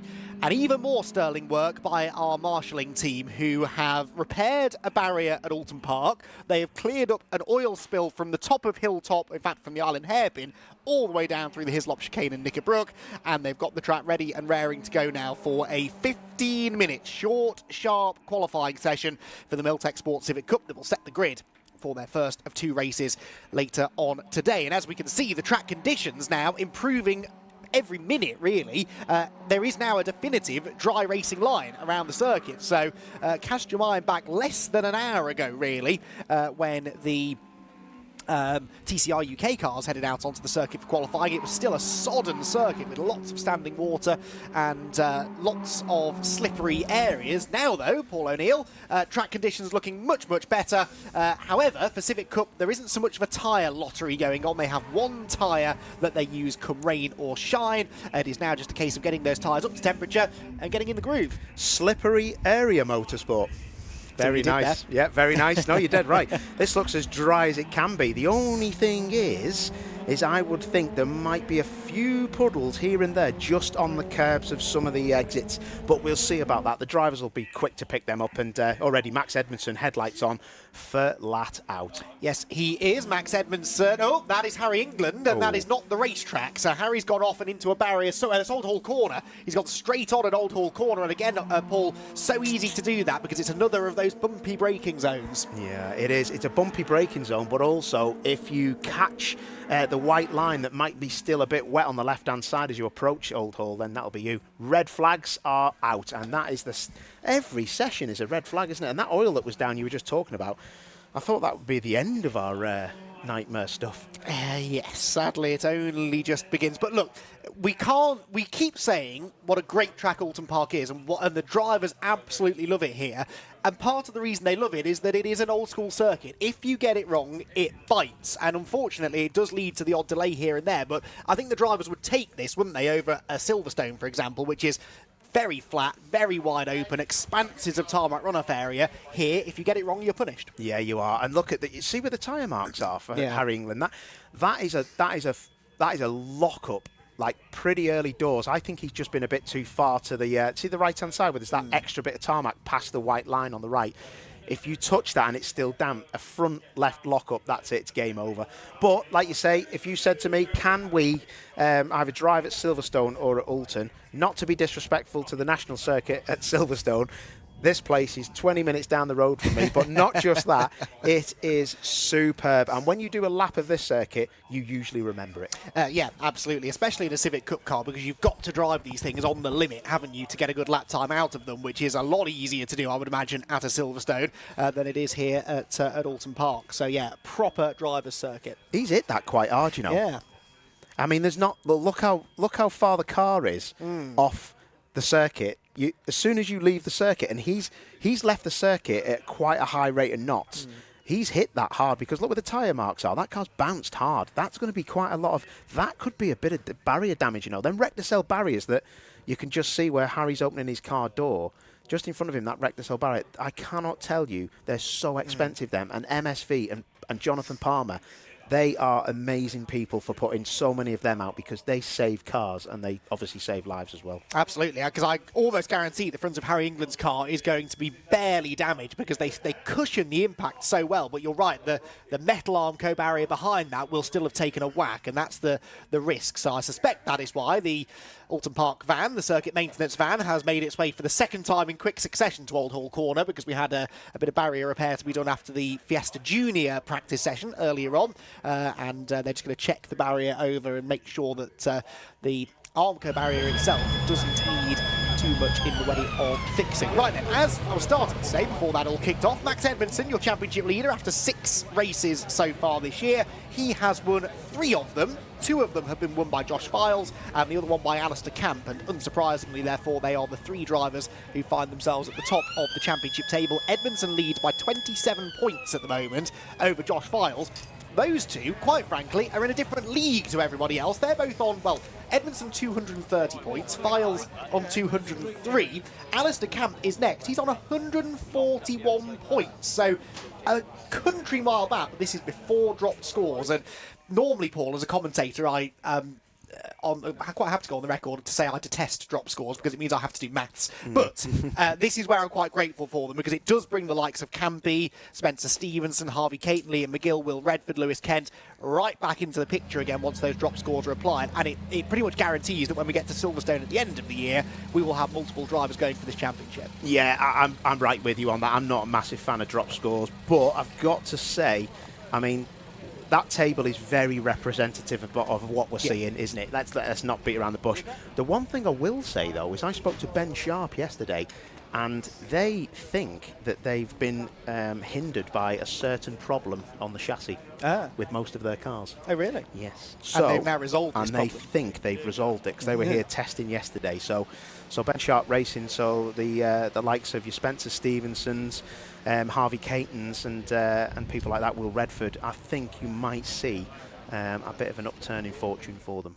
Interesting. Well, they've not been slow, have they? Let's be honest. You know, they have been well and truly taking the fight to Area Motorsport. Area have the top 3 positions in the Drivers' Championship, but then Spencer Stevenson and Harvey Caton for Ben Sharp Racing are 4th and 5th. Ben himself is a former star of the Milltek Sports Civic Cup as well, so he knows what makes one of these cars tick, and he's a good man to have operating that team. So, yeah, if they're going to be even quicker now from this weekend on, that is terrific news. There you go. Family day out. Sit there while your dad's on Bumble looking for his dating app. Well, his wife doesn't know. No, I'm joking. That's a total joke. Just before anybody gets angry with me, I'm sure he's just texting his missus saying we're having a great time and Harry England's in the barrier. Yes, indeed so. And I'm sure they are itching to get cars back out on track, as are we. But, Paul, we just got a glimpse of that barrier. I don't know whether we can get another shot of it, maybe, but it did look as though the Armco had moved slightly, so they'll just want to make sure. You can see here where the impact's been. It's just moved ever so slightly. They'll want to try and sort that out, won't they? Yeah, definitely. See the wooden posts behind that metal barrier. You know as well as me, they will have to be checked because that's probably hit that barrier at 50, 60 miles an hour. You can see how far it's hit it and bounced across and back. So yeah, they'll check all them posts. I think that marshal there on the right with the clipboard, he's probably just writing a report and saying what's happened. It looks at the minute as though they're just going to put them rector cells back, and maybe they've checked. Well, actually, looking down there, out of your shot, there's actually a JCB. Now, I don't know if the JCB's pulling the I think it is. It is, yeah, right, okay. So the JCB is pulling the car out. Sometimes the JCB's there to hammer the posts back in. Look at the front of the car. I mean, there's hardly a scratch on the front of that car. That car, well, they'll check the tracking, they'll check the splitter. It might need a new splitter, but apart from that, it's ready to go, Paul. That is amazing. Yeah, that is crazy. That is how good them rector cell barriers are. And honestly, they're about, I might get this wrong, but they're not cheap. They're like a few £1,000s. Wow. See, look at these guys now. They're like, oh, have you seen what Paul O'Neill's been saying about me on a dating site?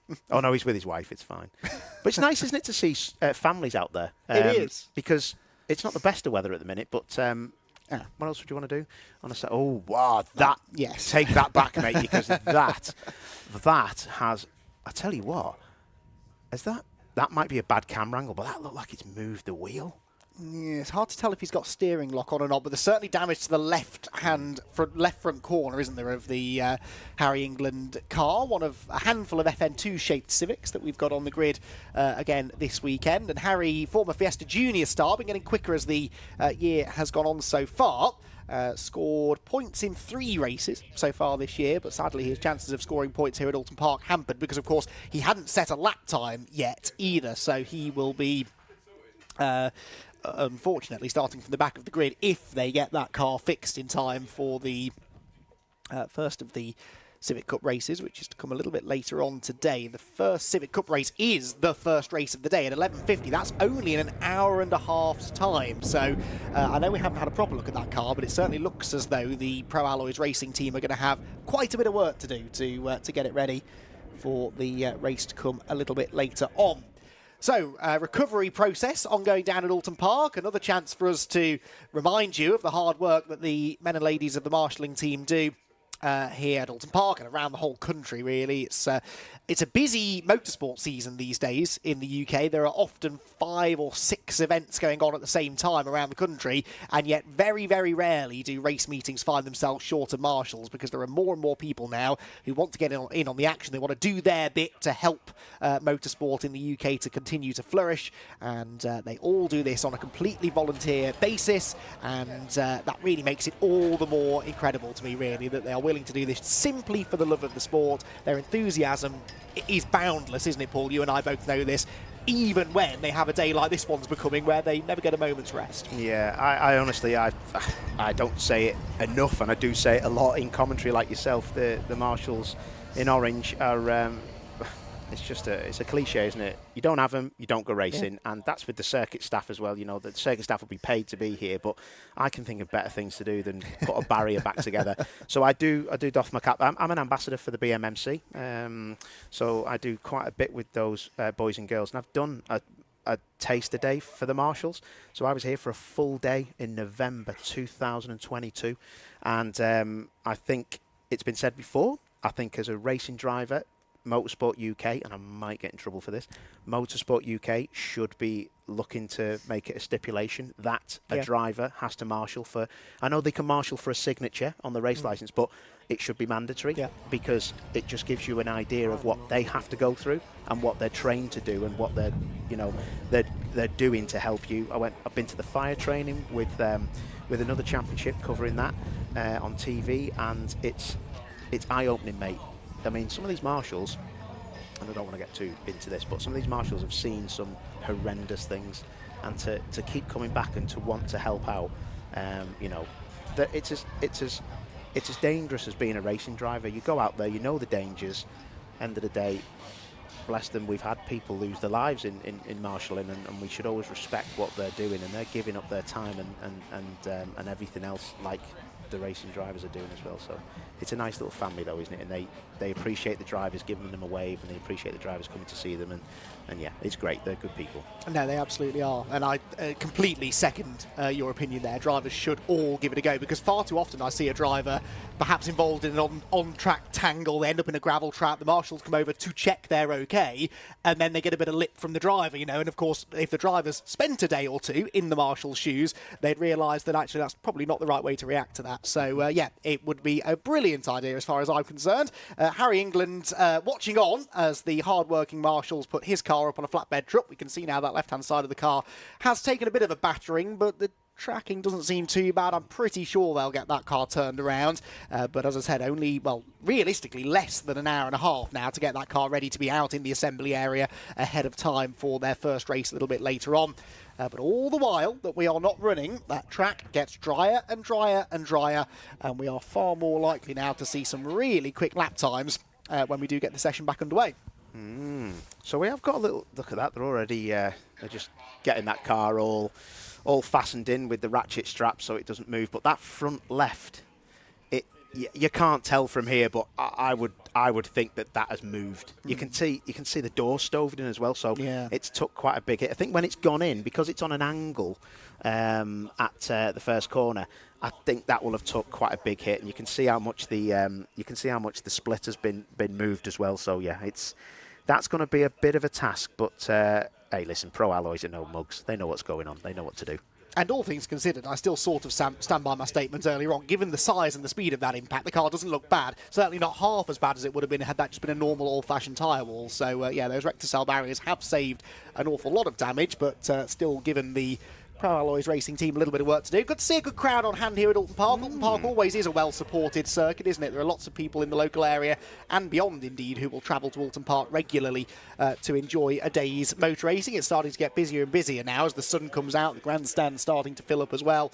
So good to have a good crowd of people on hand to enjoy the racing as and when we get to it. But before that, we've got the matter of a qualifying session that very shortly, we hope, will be resumed. A bit of barrier repair work going on down at Oulton Park, so whilst the marshals are doing that, we'll take a quick break and be back with qualifying for the Civic Cup in a few moments.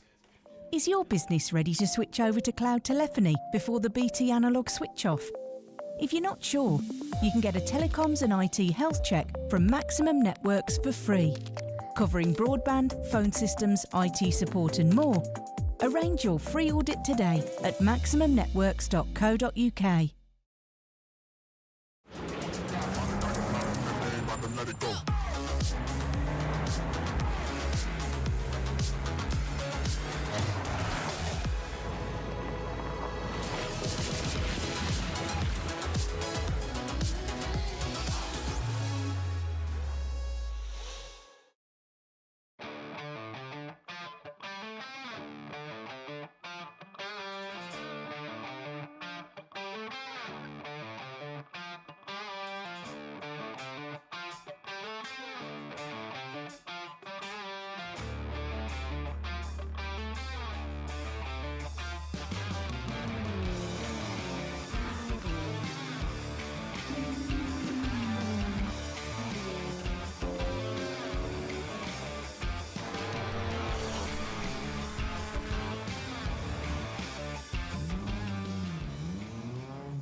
He's all the way round the outside. Miles for the lead. Side by side, who's going to be the bigger man?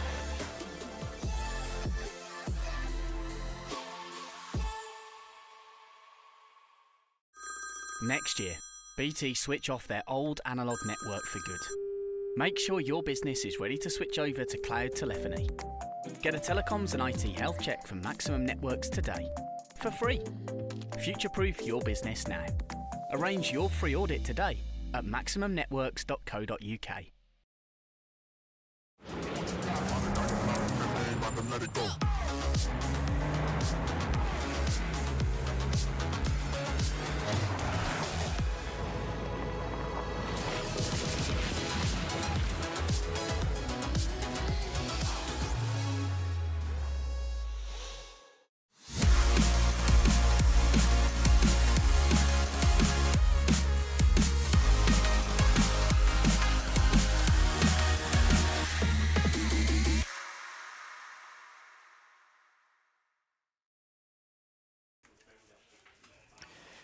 Welcome back to Oulton Park, everybody. The track clearing of marshals now, so within the next 30 seconds or so, we should have the session for the Milltek Sports Civic Cup qualifying back underway. In fact, less than that. Look at that. Impeccable timing. Cars heading back out on circuit now for a slightly shortened session. So 10 minutes now remain on the clock. They had about 12.5 minutes when the red flags came out. So an even shorter dash now for that really important prize, which is pole position here at Oulton Park. We know how significant that can be. Lots of races here get won from pole position. Not all of them, but an awful lot of them. So important to try and get yourself as close to the front of the grid as possible. But of course, everyone's been queued up in the pit lane now. They're all being released as one. They don't really have time to mess around, dropping back and finding clean air. So traffic management could be key here in the early stages. We've got sector times to watch for when we do start getting lap times in. So that will hopefully tell us ahead of time who's going quickly, but we sort of know the usual contenders that we need to watch out for, the likes of Max Edmondson, Josh Files, the top two in the championship. Will Redford, his local track, of course, car number 42. Will Redford tends to go pretty well here as well. Will's had a bit of an under-the-radar start to the season, I would say. He's 7th in points. He's had just the one podium, that coming in the second race at Brands Hatch at the start of the season, which was a reversed grid race, of course, and he would love to qualify well here today, give himself a shot of a good result in race one. So, Paul O'Neill, you've got, well, now 8.5 minutes on the clock. By the time you get round to start a lap, that's going to be closer to 7.5 or 8 minutes. There's a whole sea of traffic around you. How on earth do you get your head down and get in the zone here to set a quick lap time? Well, it's not just that, mate. There's a lot of people who had a lot of good space who have got nothing now. So I think we're going to see an interesting little mix-up on the grid. But the cream usually rises to the top, mate, so I think it's something to actually really look forward to, because there's going to be a little bit of toe-in, and if you're lucky, you might get a good lap time out of it. Well, the first 4 cars out of the pit lane were Max Edmondson, car number 1. He doesn't miss a trick, does he? Sam Kirkpatrick, Alex Camp and Liam McGill, all of them quick drivers. So they got themselves to the front of the queue, and they have got beautiful clean air. So watch for those 4 in particular to set good lap times. Sam Kirkpatrick actually fastest of anyone in the final sector of his outlap, although these are now where we start to get the proper representative times. No! Will Butts and Will Redford have made contact at Old Hall Corner. That looked really, really odd. We only caught the back end of that there, Paul, but Butsy is now stuck in the newly installed gravel trap at Old Hall Corner that is there to catch cars before they hit the barriers. Didn't really work earlier on for Harry England, and that is likely going to be another stoppage, Paul. That's going to be a red, that. That's interesting. What I don't understand, unless he's just turned across the front of him, or it might be something that was out of both of their control, but I mean, that is horrendous. Josh Files now on the 99 with the headlights on, he'll be like, oh, come on, guys, I was trying to get a lap. What are they going to do here? Because if they're not careful, they're going to have a one-shot showdown. What they could do is let everybody cross the line and then stop the session, because then everyone would have oh no, they've red flagged it, never mind. So red flags come out straight away. I was going to say, if they let everyone complete a lap, they would have all completed their 3 mandatory laps that sort of legally qualify you to race, and then we would have something like a grid order. But no, the red flags fly once again, and we have 7 minutes left on the clock of what is already a delayed and shortened qualifying session. There will be something written into the regulations that explains what will happen, basically, if we were to have a qualifying session that simply couldn't take place, or, you know, where only a couple of laps were completed. We do have lap times, I suppose, but not representative lap times. 18 minutes at the moment, the pole position time for Max Edmondson. So I'm not really sure what they would do. They will probably have to go to championship standings to give us a grid if we can't get the session back underway, but we'll wait and see what happens. This shouldn't take too long though. There's no barrier damage. The car will be easily extricated from the gravel trap, and so we should get some sort of qualifying session back underway. But as we saw, it takes them 3 minutes, really, to get the whole field out of the pit lane and round to even start a flying lap. So this is now going to be real pressure on when we get going. Yeah, this is going to be a mixed up grid, isn't it? And has anyone actually... No one's actually done a lap time, have they? Because the last... Yeah, it's just showing on TSL that it's an 18-minute and 13-second lap for pole position. Not quite a lap record, that is it, Paul. No. But I would actually like to see...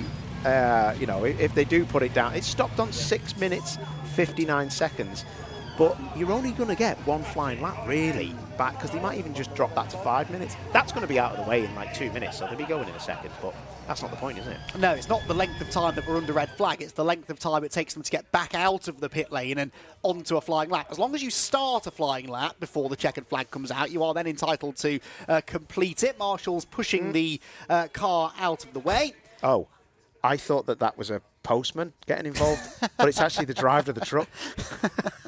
I was like, where's he parked his bike? Yes, he is dressed rather differently from the marshals that were working on the scene down at Old Hall Corner. Anyway, Will has driven his car out of the gravel trap now and back towards the pit lane. There's a bit of sweeping work to be done, and then we'll try again. Third time lucky, hopefully, for the Milltek Sport Civic Cup. We were getting some sector times in. I'm just going to jot these down, actually, because these could prove significant when we do get going. Fastest first sector so far is a 27.7.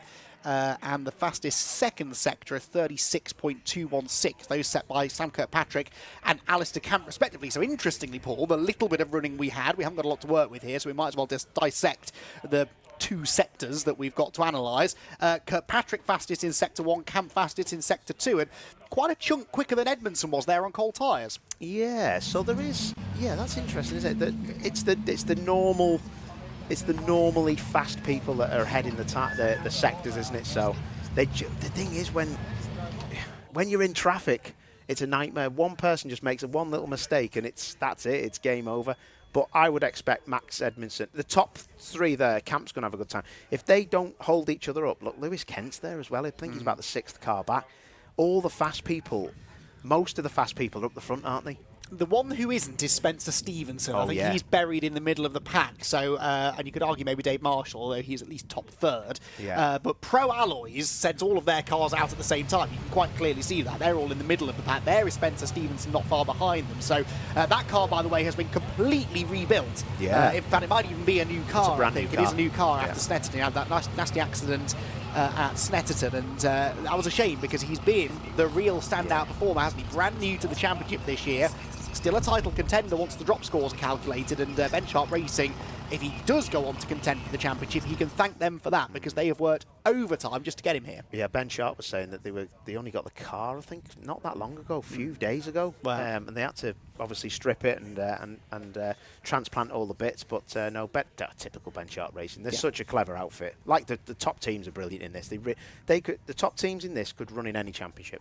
Yeah, took the words right out of my mouth. I think the likes of Area Motorsport, Ben Sharp Racing, Pro Alloys Racing, I'm going to get told off now for forgetting someone, but all of the front-running teams in this championship, you could put them on any grid, certainly in the UK, probably beyond, and they would do very, very well. In fact, we've seen that, haven't we, from Pro Alloys and Area Motorsport in the past. Right, session back underway. They've just frozen the clock and then continued, so with just under 7 minutes of the session to go, we try again. Third time the cars have been released from the pit lane, and now onto what is a completely bone-dry track, certainly as far as the start-finish straight is concerned, but that final sector always takes a little bit longer to dry, and so that could be still a slightly treacherous part of the Oulton Park circuit for them to deal with, but the field makes their way out onto the circuit, led, I believe, still by Max Edmondson. He was at the front of the queue once again, and that's Will Redford getting feisty again. He's just tangled with Will Butts, and now he's locking up the brakes, steaming up the inside of one of the Pro Alloys cars there into Cascades Corner.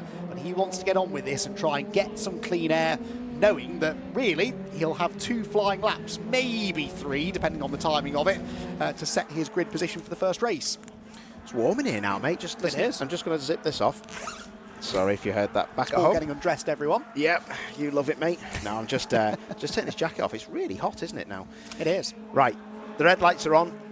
Because these are not slick tyres, they will be flat out from the pit lane exit. They don't need to warm these things up particularly. By the time they come to start the lap, the tyres will be A1 to go. That's interesting. Okay, so that is a big difference. We talk about tyres a lot, and slick tyres for certain championships like TCR, and then sort of non-slick tyres for the Civic Cup. It's very quickly, from your perspective, having driven cars on both tyres, what are the big differences in feel and in driving style between racing on a slick and something like a Civic Cup tyre? Oh, just when you drive out the pit lane with a slick tyre, it wheel spins. It'll wheel spin for 3 corners, 4 corners, and by the time you've got the fronts too hot in a touring car, the rears are doing absolutely nothing. That's why you see the TCR cars, they cross the tyres from the rear to the front.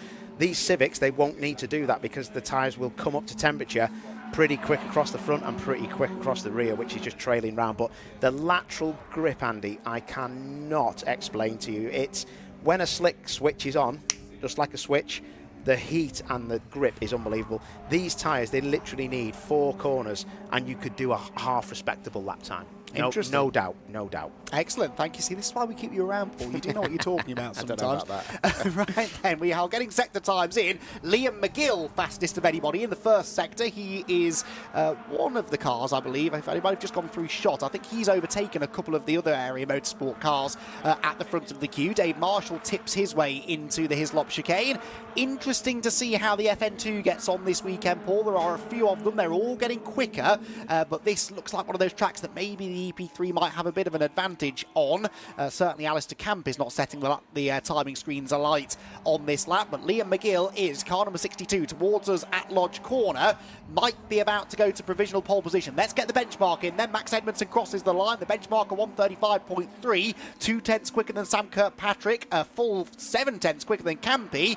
McGill only third, but within 2/10 of that top time, so it's close between the area cars. Yeah, maybe he was just a bit steady through Druids. Druids and Lodge Corner are your last sector, and the exit of Knickerbrook chicane. So if you've got it a bit wrong, or a bit steady, you're in a bit of trouble. Files up to second. You've just pointed out, brilliant. And interesting that Files isn't with the other area cars, is he? So you've got Edmondson and Campy and McGill all at the front of the queue. Files came through a good few seconds later. He's about a sector behind them on the track. So that's interesting. I don't know whether we're reading too much into that, but we have been sort of wondering how long he and Max Edmondson would keep working together this season.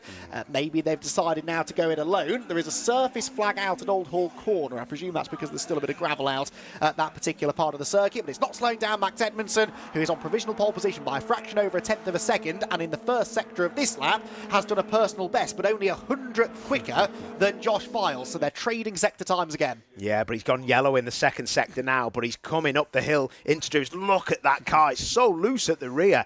Slings it into the double apex. Look at this on the exit. Oh, beautiful. That's why a slick tyre sometimes can be a little bit too much, and these grooved tyres just let the car slip, and I love it. Looks great, doesn't it? That four-wheel drift through Druids now hits the power out of Lodge Corner. Files has bailed on this lap, by the way, so he's going to have realistically one more lap, maybe 2. There will be 2 more laps for Edmondson, who crosses the line and doesn't improve, nor behind him does Sam Kirkpatrick. Anyone else improving? Yes, Liam McGill goes third, as Edmondson has a huge line. That was not a controlled four-wheel drift. That was a little bit of lift-off oversteer. Wow, well, I could tell you just looking at Druids that car, if he'd have put any more lock on at Druids, it would have spun off, and there, through Old Hall, it was well loose, and that car to me is set up for the race and quality. I mean, if you've got a car that loose, that's unbelievable. Gives up out of that.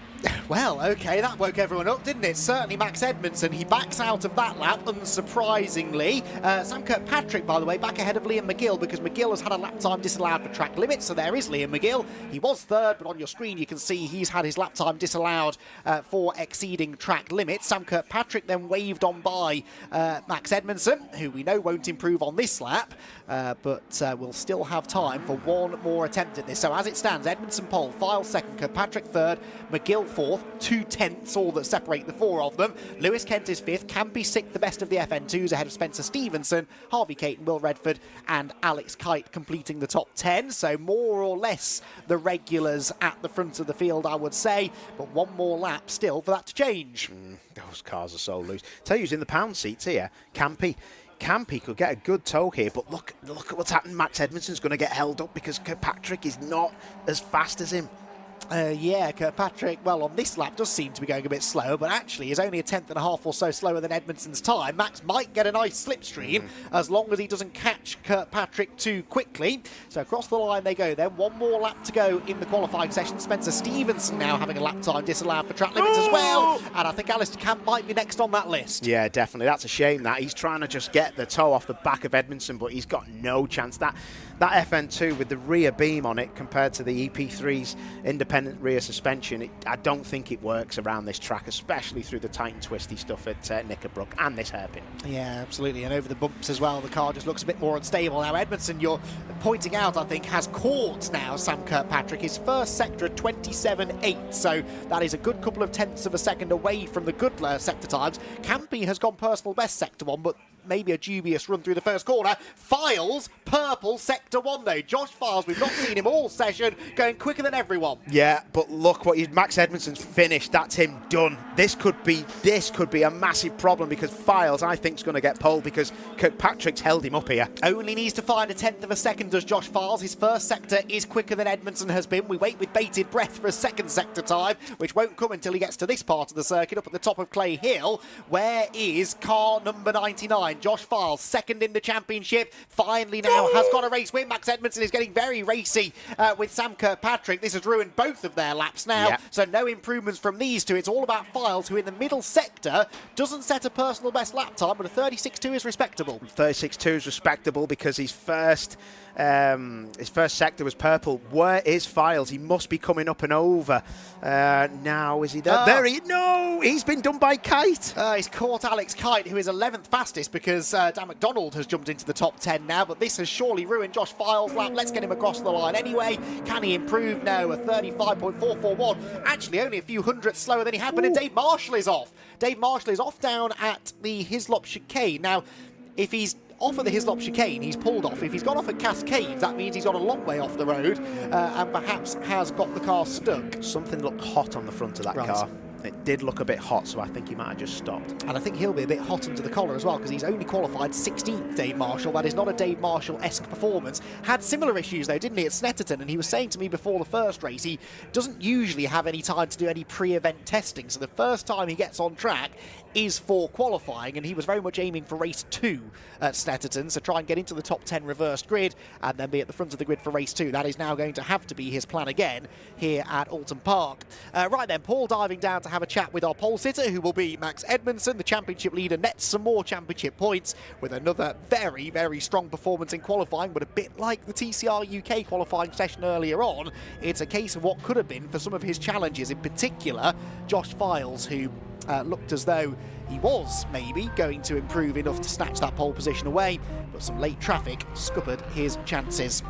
So it's Edmondson on pole then, and Area Motorsport 1, 2, 3, 4, 5 and 6, because his teammates Josh Files, Sam Kirkpatrick, Liam McGill, Alistair Camp and Lewis Kent all follow him. Then comes the BSR brigade, Spencer Stevenson 7th, Harvey Caton 8th, Will Redford 9th and Dan McDonald 10th to complete the top 10 for Ben Sharp Racing. Then it was the best of the Pro Alloys runners, Alex Kite, who perhaps has just lost his spot on Josh Files' Christmas card list after rather getting in the way through the final sector. Jordan Brennan was 12th, with Owen Hillman 13th and Jack Cadell completing the top 14. And it was 15th for Daniel Petters. Dave Marshall a disappointing 16th, and perhaps with car troubles at the end of the session as well. Then it was JB Petters, Wes Swain and Aidan Hassan, with Scott Smith completing the top 20 ahead of Mark Hughes, Trevor McConnell and Gary Townsend, who makes his Civic Cup debut this weekend. Former TCR UK racer Gary Townsend struggling for pace a bit in the Pro Alloys number 223. So another breathless session, couple of red flag interruptions, but we got there in the end, and when we got there, it was mighty exciting and mighty close. You've got the top 5 cars covered by less than half a second, the top 4 by only 0.2 of a second, so extremely, extremely close at the front, and that is why track position is so important, especially at a circuit like Oulton Park, where overtaking can be at a premium. So significant to try and be at the front of the field, because everyone really at the front of the Civic Cup pack are capable of running about the same lap times, and that makes it very challenging to overtake people, basically, especially around a circuit such as this one. Worth referencing as well, Mark Hughes and Spencer Stevenson are the highest placed cars on the grid within their class as well. So Mark Hughes, the Goodyear Diamond Award pole position, if you like, notional pole position, and Spencer Stevenson, the Paul Winfield Trophy front runner after qualifying. Now, the Civic Cup race, first race, is coming up in theory at 11:50. Now, we are, of course, running a little bit behind time, about 20 minutes maybe behind time at the moment, so that perhaps is going to get pushed to about 12:15. So they've got an hour and a half, if I'm being generous, before that next race gets underway. And of course there are a couple of cars, certainly Harry England's car, that will need repair work to be done. Harry will start from the back of the grid now, having not set a lap time in the qualifying session. So we are, I believe, just about ready to head down to Paul O'Neill. Let's hear then from our pole sitter. It's the championship leader, Max Edmondson. Alrighty then. Well, that was pretty good, wasn't it? Milltek Sports Civic Cup. We loved that, Milltek Sports Civic Cup. We always like the Milltek Sports Civic Cup. Milltek Sports Civic Cup. Got the sponsorship. Right, Max Edmondson. Are they fake? You got the pole. He's on about me trainers. They are fake. Are they? Yeah. Of course they're fake. Pole? Yeah, surprisingly. Me surprisingly? No, not surprisingly. I was fast yesterday, but Ali was faster than me. A lot of people were fast. Well, not a lot, but Ali and Josh were faster than me. Ali Camp? Yeah. I was expecting to be there or thereabouts, but I wasn't expecting to be Paul. It was a bit of a carry on with 2 red flags, so it sort of got me out of the rhythm, but put a decent little lap together, so I'm happy enough. Got a bit of a slight moment. Slight moment, mate, at Old Hall. Yeah, I don't know what is that turn on? Is that Old Hall? Turn on. Wow. Yeah, literally, I just hit the brakes and the rear left was just having none of it. Just sent me to the spirit realm. So, I mean, if it was rear wheel drive, there was no chance I was catching that. You had a bit of a drama as well. I think you were catching Sam Kirkpatrick. I don't know if you're on for a better lap, but I was slightly, but I was like, I let off a decent enough gap, but our tour seems to be pretty strong around here. So I literally drove up to him down the 2 straights, and obviously he was trying to get out of the way. He wasn't on a lap, luckily, but I ruined my own lap in the process, but I didn't expect to catch him that fast, so, yeah. One of those things, but it's pole, mate. I'm happy. Top man, you're I'm always ahead of Josh. I'm very happy. Good man. It was close. Josh Files, please come along here. You've been told to go, are you? I have no idea. Don't you worry about it. Get your cap We're on. doing a swappy cap, are we? Is this the signed one I gave to you yesterday? So he give you the pole cap? I don't know. Very nice. You nearly had the pole, mate. Very close. That last lap you just got held up, didn't you? I did, yeah. I knew it was a good lap because on my quickest lap before I messed up at Druids. I went in way too hot and somehow came out the other end. So I knew I just need to sort that out for a couple of tenths. Sorted it out, but unfortunately one of the Pro Alloys cars was like literally on the apex of the last corner, so it lost everything I'd gained. But it is what it is, you know. Max did a good time. Even with a kiss of the tyre stack by the looks of it, and I'll give him a hard time in the race, don't you worry. Hey, listen, was the car very leery? Because Max had a massive moment, mate, through the first corner, but Druids, the car looked like proper 4-wheel drift. Yeah, I mean, we've got them set up quite similar now. He's come towards me. I think maybe they are a bit too loose. Lewis's car was a bit loose yesterday, so we dialed that back a bit. But it'll be good for the race. That's what we need. It's probably a bit too much for quali, but nevertheless, we'll race well. Top work. It's drizzling now, mate. Were you looking forward to a wet race or dry? Well, I was hoping it was going to be wet then, so I was well gutted when it dried out. But yeah, we'll see. I don't know. I've never driven them in the rain, so it'll be fun. Oh wow! Well, we'll look out for that then. Well done anyway, fella. Brilliant stuff. Mate. Right, let's go and look for P3. I think he's just going back. Actually, this has been a bit of a nightmare. I'll be honest. So Sam Kirkpatrick is actually leaving back to his awning, which is a bit of a nightmare. So let's not worry about him. Let's go and see if we can find Mark Hughes, who has not been called through yet. Is his car around? Let's have a look. See Mark's car. We'll keep looking for it. Mark. He's over there. There he is. Where's the car? car.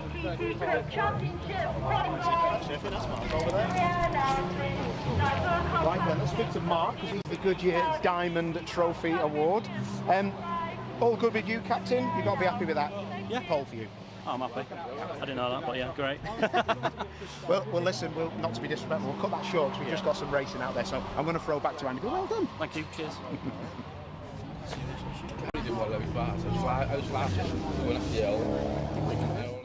Thank you, Paul.